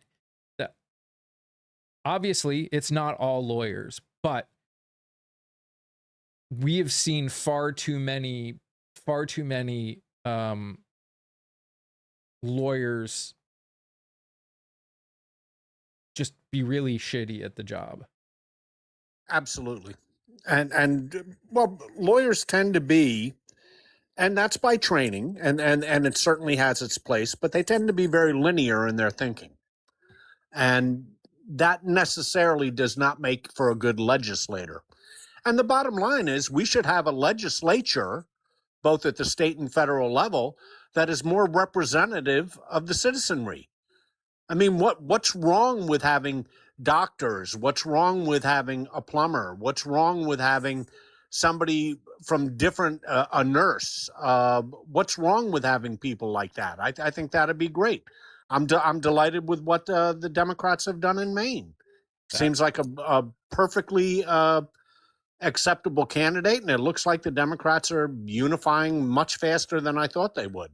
That's why I want to double the number of representatives in the House of Representatives, because I think one of the reasons that it gets hard, it's almost impossible to get a wider variety, is because the person needs to represent so many people. Like, we should have union workers and yeah, literally people from every walk of life in there. And sure, it's just doubly hard with the amount of people they need to represent right now. And you make the point all the time, and I do agree with it. It's almost impossible for somebody to represent 750,000 people. Yep. Yeah, the time has come to, and I think a good compromise would be double the number of representatives. I think if you had 2,000 representatives, maybe that would be a bit unwieldy, but we could have 900 representatives. Yeah. We could have that quite easily, and that would mean that you're representing about 350,000 people, and almost by nature you would have people from different walks of life entering office, and I think that'd be a great idea. What's unmanageable about doubling the number of representatives? Why would that be unmanageable? What would be unmanageable about that? And I'm serious. The idea that you think that with a country of 300 million voting, how would voting be any different? Voting is just names on a card. Voting wouldn't change anything. It would mean that the people running for office would have to interact with less people. Voting in Congress, they vote by little boxes. They vote by phone. Yeah, Senate's the only one that walks up and gives a thumbs up or thumbs down. They actually vote by phone, by like app on a phone in Congress. Yeah, Tom, it's done electronically. It wouldn't be too unwieldy. I understand what you're saying. If you have too many representatives, it could be a little bit unwieldy, but you would have more. You would have better representation. Look at the system the way it is. He's talking about it would be unmanageable to do single subject bills. Is that what you're talking about, Tom?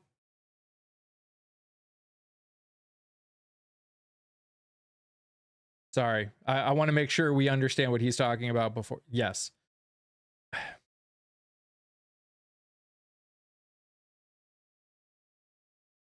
I don't know. Well, the alternative would be to leave the system the way it is now, with one representative representing in between 740 and 750,000 people. And I think that's a little bit unwieldy too, by definition.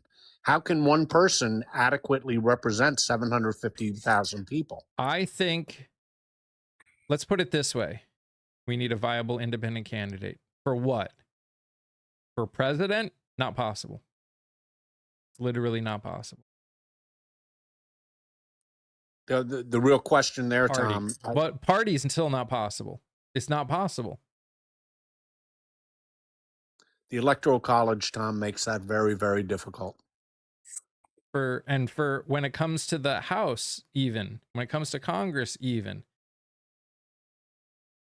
well, for the president, it's literally not possible. We are a two-party system and we already have two parties. So unless a party shuts its doors, you cannot have a third party. All a third party would do is give Congress the ability to decide who the president is. That is all a third party would do. T-Lo asks in chat, why isn't it possible? I'm Canadian. Good point, T-Lo, except you have a parliamentary system. We don't. It's different. Most people identify themselves as, as someone who identifies as independent. I'm one of those. Doesn't matter. You want to fix the problem, then you need people that are going to run in state level seats that are willing to make the changes, like get rid of the Electoral College. That is the only way it's going to happen. You will not get rid of the Electoral College. You will not have a viable third party. Well, yeah, we need to start there. But most people don't pay attention to their state races at all. That's why I've been interviewing people running in state races across the country. But we need people to care. We need people to get out and vote. We need more than 15 to 25% of the people to vote. Adding more politicians isn't the answer. It's the answer to a different problem. That's a different problem.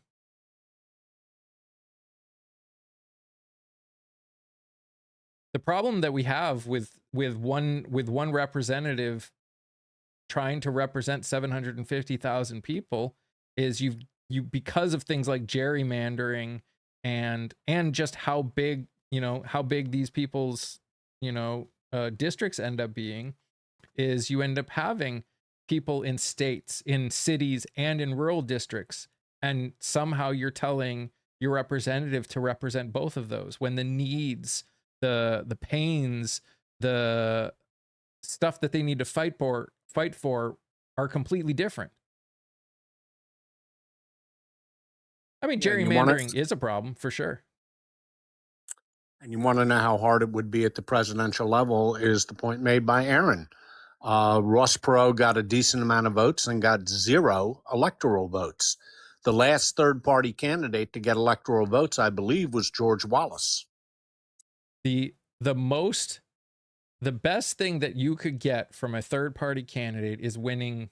Let's say they won 2 or 3 states. What is the potential that comes from that? Well, no one gets 270 electoral votes. And then what happens? The House of Representatives decides who the president is. 1 vote for 1 state. So depending on who your representatives are, they decide who the president is. That is why a third party will never, as long as the Electoral College exists, as long as we continue to prop up a two-party system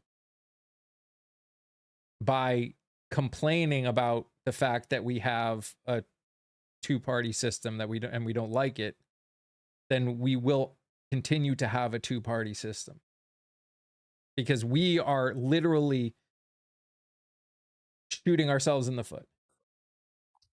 Yeah, Tom, Ross Perot actually, I think, got around 19%, a shade under 20%, if memory serves, in 92. Yeah, and he ended up with 0 electoral votes. It's a rigged system, and it's done so, by design. Yeah, I would love to have a viable third party. It's just very difficult. Maybe we shouldn't prop it up anymore. We shouldn't. But here's the weird thing. And again, this is where it gets weird. The way we don't prop it up is by working through it. Because we have to work through the two-party system in order to stop propping it up. And what do I mean by that? We'll use the 2026 midterm election as an example. I've interviewed hundreds of people that are running for office. Hundreds. Progressives, people that not only wanted change, like the change we've been talking about, but want to be held accountable. But again, they ran under the Democratic ticket because the Democratic ticket is the way that you start the change. And when only 15 to 20% of the people get out and vote, and when they're not the ones propped up by the establishment side of the party, the only way they can get name recognition and visibility is if people do work, and people aren't doing the work. People aren't getting out and voting in the primaries. And if that does not happen, we cannot do it. We cannot do it. By the way, Heidi was telling me in a text, what was it, a couple days? Like it was like a week ago, that she met someone out in the wild that has seen one of my, that she saw the interview I did of her, which I thought was pretty cool. That is cool. You know, Books makes a good point in chat. Thank you, Books. I wonder, and I don't have the answer for this. I wonder if we did have ranked choice voting, if that wouldn't create a firmament whereby a third party could become more viable. That's yet another reason to have ranked choice voting. Mm-hmm. The DSA hijacked the Democratic Party, you mean? DSA didn't hijack the Democratic Party. Or I'm confused on what you're saying, Tom.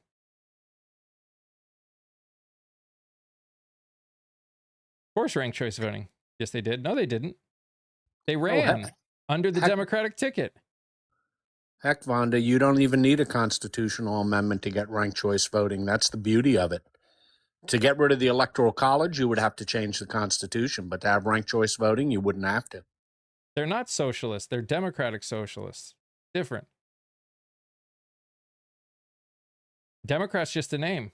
And we are a two-party system. So the only way that it can work is if you run under a big tent. Not really? Really?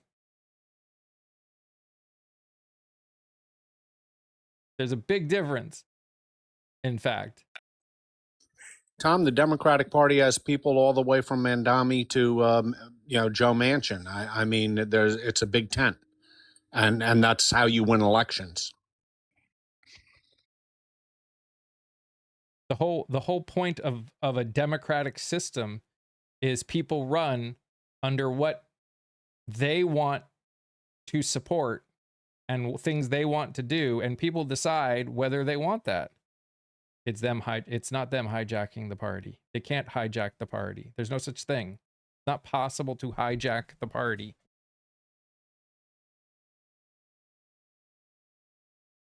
You can't. Like, they go out and they just say what they want to do, and people decide whether or not that's the country that they want. It's not their fault that people didn't come out and vote in the primaries. The party rules should not allow them to run. Bullshit.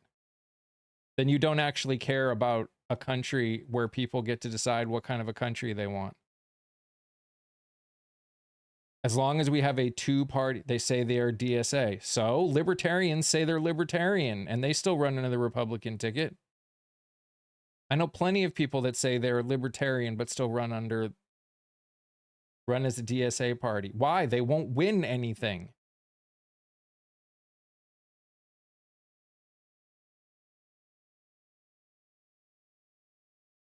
The system makes it impossible for new parties to really get out. Some do, some don't. There is literally a Republican who is basically a libertarian, but he runs under a Republican ticket. All should. Bullshit. It's not that we don't have that system, Tom. You're talking as though we have a different kind of system than we have. Anyone who runs as a libertarian is not going to win. but we shouldn't allow it. Why? Because you want nothing to ever change? Because that's what would happen. If you want nothing to change ever. Tom, would you say the same thing about the Republican Party not allowing a Tea Party faction within their tent? Would you say that that should be disallowed as well? That should have been disallowed? I mean, I don't know where you're going with this. You're saying the parties shouldn't allow people with different views within their party? You don't know what a communist is, Christopher. Stop talking when you don't know what you're talking about. And if you're going to say commies, Christopher, spell it right. Thank you.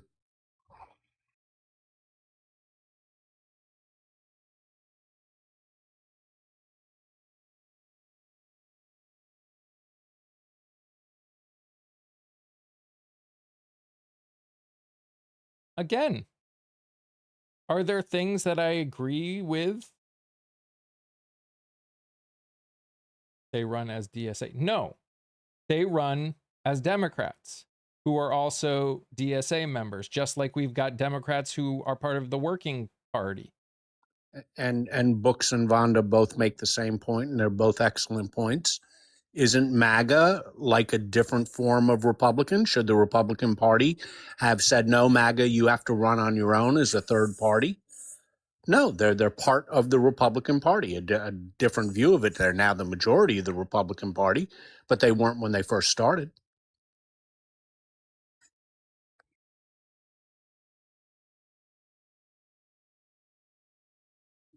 AOC is also part of the working party. She's part of a couple different parties.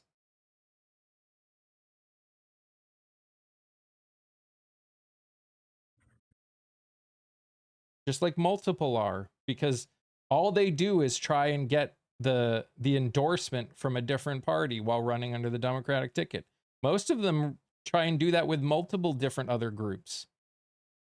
That happens all the time in New York. You can run on a couple different tickets. And again, if you win the primary, why shouldn't you have the party's nomination? Why shouldn't you? What, Tom?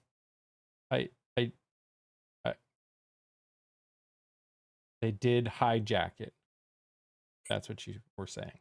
I hope. They didn't hijack it.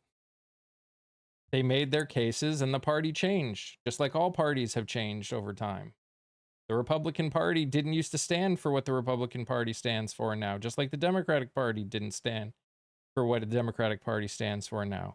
They're corporations, dude. They can stand for whatever the hell they want, whenever they want. I know we like to call them political parties. They're corporations. That is what they are. They're businesses.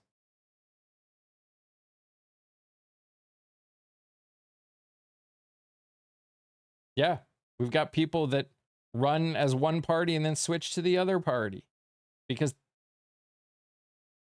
I'd rather know what they stand for now than have them pretend to be Democrats just to get a win and then come out as something different. Whether it's a DSA in a Democratic, as just running as a establishment Democrat and then saying, "Oh, I'm actually DSA," or another way or a different way around. Like, they're running on platforms. DSA, just like Democratic Party, just like Republican Party, just like MAGA, just like Libertarian, just like Green Party, just like all of them, are meaningless. They're words that people put on the end of their name to identify themselves. That's all it is. And they can change and do whatever they want.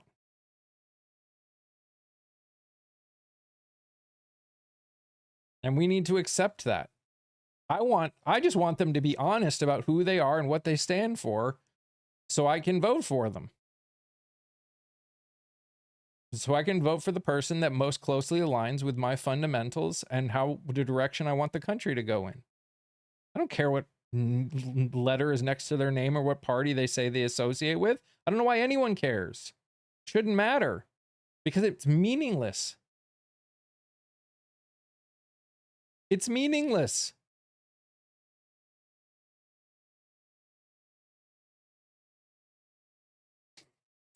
So, Scott, it was nice to see the fact that the war is ramping up, huh? Oh, it's just going swimmingly, and now the Houthis are going to block the strait coming out of the Red Sea, Yep. which will add to even more pressure. This is really unbelievable. We have achieved none of our stated war goals. We haven't gotten any of the 970 pounds of enriched uranium. We haven't ended their ballistic missile program. We haven't ended their support for the terrorist groups, the Houthis, Hamas, or Hezbollah. And but we haven't effectuated regime change. So what have we done? We've given de facto control over 20% of the world's oil and natural gas to Iran. Now 30% because another 10% And now, goes through. now 30%. You're right. Now 30%. I stand corrected. Now it's going to be 30%. This is just unbelievable. And you know what? This is what happens, folks, when you live in a democracy and you do not get authorization. There's a reason that you get authorization from Congress, because you're going to the people. You're making your case. You're uniting the American people behind your proposed course of action. There's a reason that you do that in a democracy. And wars that are not done with the consent of the governed in a democracy usually don't end well. And they especially don't end well when you fired all your good generals and you have a complete incompetent like Pete Hegseth as Secretary of Defense. Oh my gosh, did you see his tweet after the news of the US servicemen that lost their life came out? Oh, like pretending like they, that they lost their lives for a good cause. Yeah. Yes. Lost their life for what? I mean, we already know what the end game's going to be here. Trump will give Iran a ton of money, go home, leave them with de facto control of the Straits of Hormuz, and somehow say he won. That's how this is going to end, because we're not going to win this war. That's obvious. No. And that's the part that drives me crazy, because it's just like there is it's just the amount of people and money that would have to go to even give not even an actual victory, but an impression of a victory. We're talking in the trillions of dollars and the millions of people. Well, sure. I mean, Iran is 2.5 times the size of Texas. It has 93 million people, and it's a very, very mountainous country, which means logistically it's almost impossible to conquer it. And if you wanted to do something like that, you would, by definition, need allies. And Trump specifically told our allies in the beginning of the war, stay out of it. We don't need you. And then complained when they didn't help us. And Tilo, I would argue that the Congress is working exactly how MAGA and the Republicans want Congress to work right now. At least the MAGA Congress, or the MAGA Republicans. I would argue that this is exactly how they want Congress to work. How is it working? Trump is leading via executive order. I think that's what they want. They know that's the only way they're going to actually get anything passed. They don't want to work together. They don't want to work as a Congress on getting things done, because working as a Congress to get things done would require giving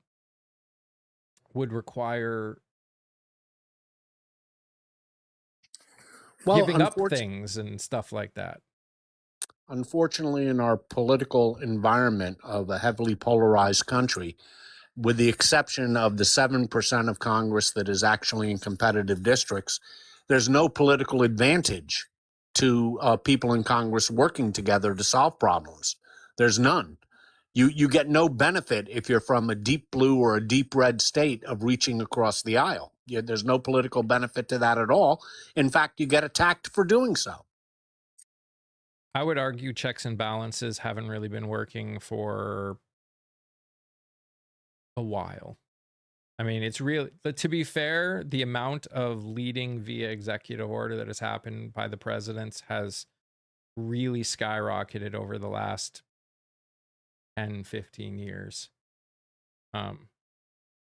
It's, you know, checks and balances, again, have been slowly going away for a long time. It's just, it's gotten, you know, I would argue 2022 is when it went from barely working to just being done.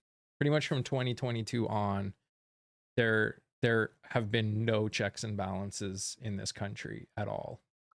Yeah, the problem, Mike, is that our founders assumed, and it was a logical assumption, that Congress would assert its own prerogative against the executive and vice versa. What they didn't count on was Congress becoming an adjunct to the executive based upon which political party you're in. Therefore, checks and balances go right out the window. Well, and I don't think they processed how bad identity politics would become. Well, they didn't. They made no assumption about political parties at all, or Yeah. to use the wording that they would use. And I know I've heard Di use the same wording. Factions. They were against having any factions. They didn't believe. They believed that Congress would assert its own authority, and for a long time it did. For a very long time it did. I mean, you have presidents like Franklin Roosevelt or Lyndon Johnson who had massive majorities in Congress, but they still had to work with Congress. If they attempted to do a roundabout around Congress, they got slapped down by their own people because Congress asserted its own Article 1 powers. Now we have a Congress that has abdicated its Article 1 powers and its responsibilities under Article 1. Well, and you also got to think, I mean, the average lifespan of somebody, you know, back then was a lot shorter than it is now. So there was a lot of turnover in Congress all the time. There was just, by the very nature of new people coming in, it just, in general, it brings in new ideas and pushes the envelope and things like that. That's part of the problem we've been dealing with, is we have so many people in office right now that have been in office forever. Well, Mike, it's not just the age thing. The age thing is a big factor because you had people in and out because people didn't live as long. But now, it was only 30 years ago that you had 150 seats in Congress that were considered swing districts. Right. Now it's 31. Yeah. 31. Think about this, folks. Only 31 seats in Congress are considered competitive out of 435. Now, you tell me how that doesn't lead to polarization. Oh, yeah. I saw that someone dumped gas and set a fire near an immigration court. Yeah, that was in New York, I think. Yeah. Yeah, I heard about that. Like, they're calling it an incendiary device when there's video of it. He dumped gasoline on the ground and set it on fire.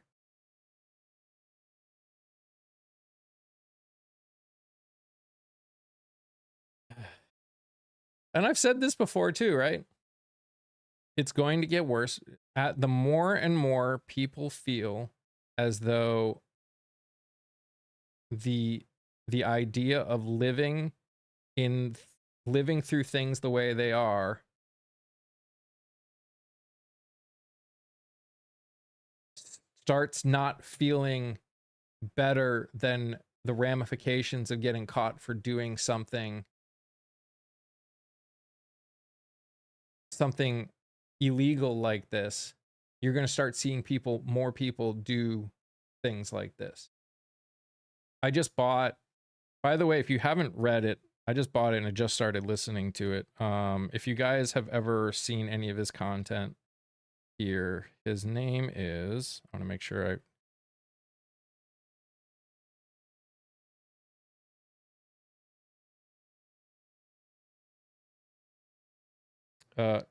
Tad Stormer. He wrote A Resistance History of the United States. It just came out a little while ago. If you haven't checked it out, you should. His content is really good. Like,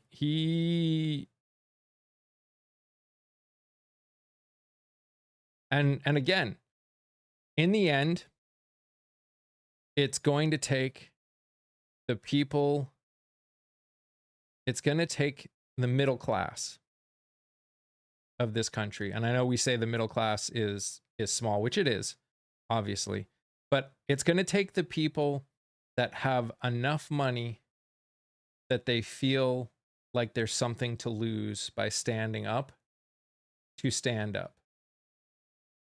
It's one of the things that Tad has talked about and other people. In order, like, people that have nothing, it's easy for them, quote unquote. It's easy for them. They don't have much to lose, right? It's when you get to a point where the people that have stuff to lose are willing to step up and get uncomfortable and deal with potential consequences. There is no off ramp. Okay. Disagree. There is an off ramp. It's just not a clean off ramp. I fear that too, Russell. I really do. Keeps me up at night, Russell. That's one of the things that keeps me up at night. Are we going to wake up and see a mushroom cloud? And when I say middle class, I mean people that, for whatever reason, still feel comfortable. Like they may not be gaining money, but they still have a savings account. They still are doing, you know, they're still okay. They see prices go up and they don't go, how am I going to pay my bills? They just see their account slowly going down. And so arguably those aren't middle class in terms of from an economic perspective, but I would argue that they are middle class in the American, in the system that we're, in regards to when a system that we're trying to change, because those are the people that it's going to take more for them to be willing to step out than it takes for people that already don't have anything.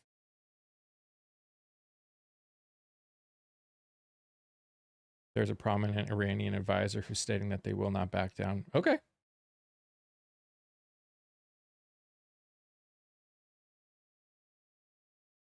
Yeah, I mean, there's no clean off ramp. For sure.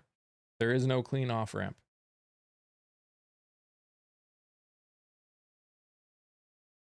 I see couples in retirement selling their homes to go overseas because it's less expensive than staying here. Sure. I mean, that's sort of becoming less true than it was, but yeah, I don't blame them.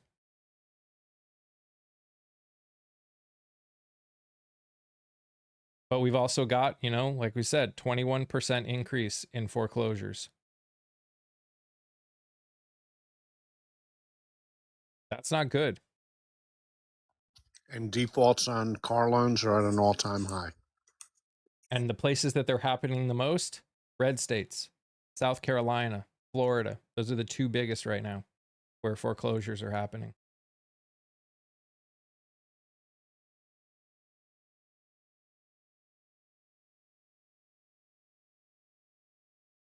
And student loan payments are going up. Yep.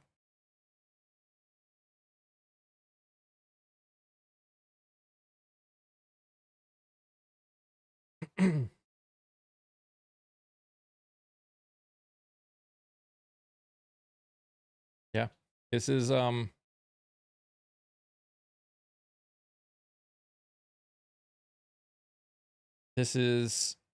we're it's going to get worse before it gets better. That's really what it is, right? It's going to get worse before it gets better. I've said it before and I'll keep saying it. There is no method of fixing what's going on without pain. None. The ability to afford things is a pillar of whatever of your made up words. Okay. Funny that you think people's ability to afford to survive is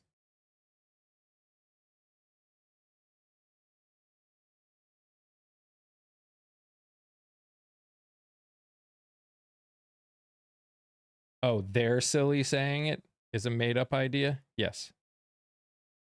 They are silly for saying. Well, Vonda just said that she looked up that foreclosures are up 21%. That's unbelievable. That's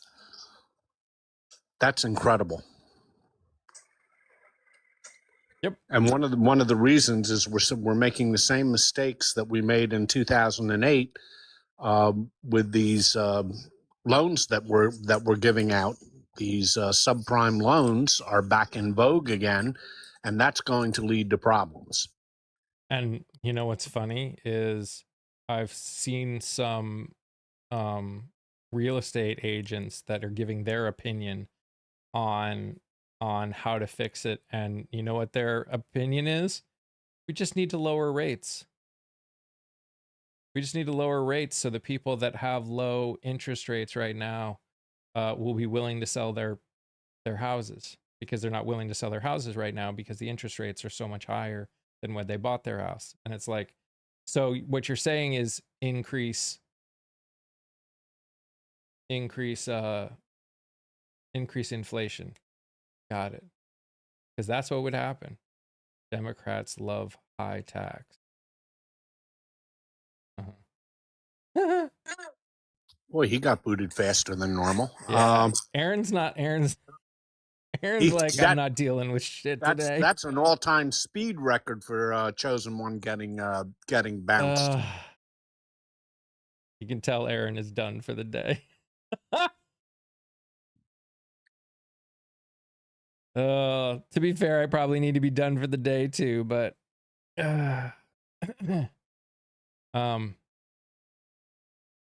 but yeah. You know, getting back to the interest rates, Mike, it would be wonderful if we could have lower interest rates. But you can't lower interest rates in an inflationary environment. The Fed's hands are tied here. Yep. Which is why you're seeing the guy who's whatever his name is that runs it now, being very careful with his words. Very, like, you see him talking and you're just like, that man is trying to walk a line that is as razor thin as possible, that doesn't piss off the president, but also looks at the reality of things. So, and he may be the chairman of the Federal Reserve, but he's not a dictator. They still have other governors who have to vote, and yep. These people are all trained economists, as is he. They're all trained economists, and they realize that as much as they may want to lower interest rates, you can't do it without spiking inflation. Yep. I mean, Bessent's a joker right now. What's his name? The other guy, what's the other one? He's the secretary of Lutnick? No. What's his name? Now I gotta find it.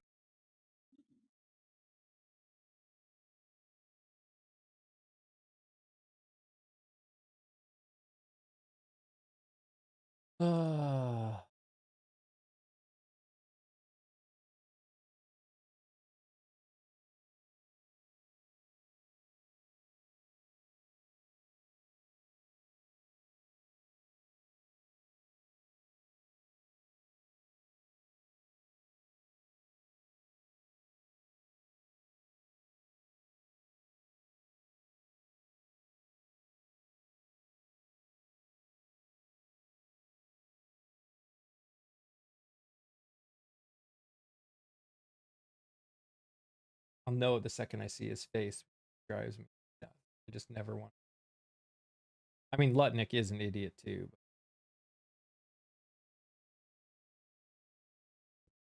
You know, Besant is particularly annoying because he really does know better.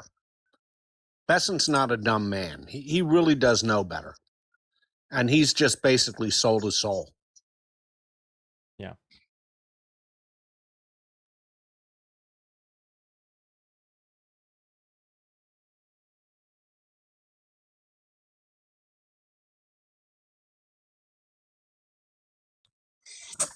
No, I'm referring to the Secretary of the Treasury, Besant, with a B.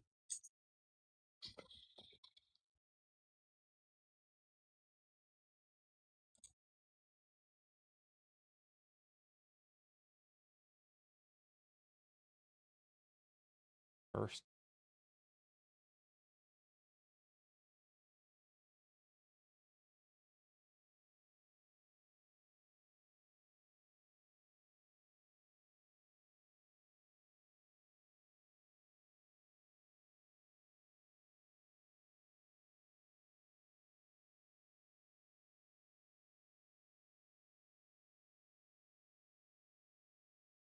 Oh wait, is this actually going to give me? This might give. This is on the actual White House one, so chances are I'm gonna get it here. He comes up, he goes on like Fox News all the time and pretends everything is like good and everybody's happy and everything's fine. And I just want to smack him. He might not even be a secretary. He might be like something else, but he just keeps speaking and I want to smack him. Yeah, he must not be an actual secretary. He must be something else.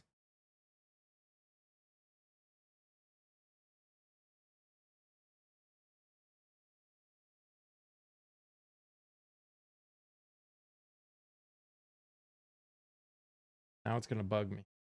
God. Oh, wait.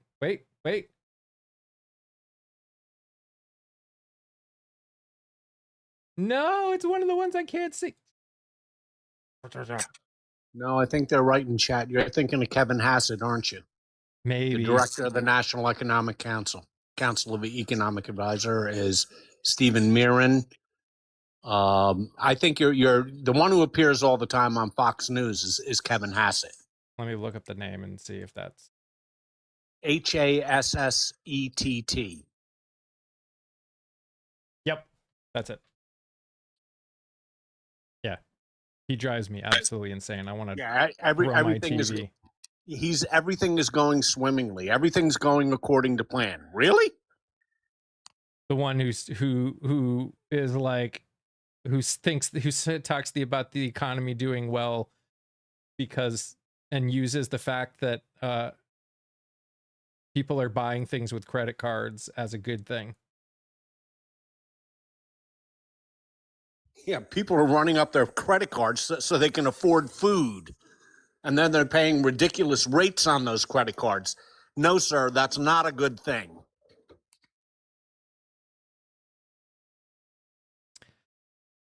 All right, guys. I've got an early morning tomorrow, so I do have to go. As I've said, I'll be going live in the evenings for the rest of the week, except for Friday. I won't be live at all because I've got day work and night work, but then I'll be back to normal after that.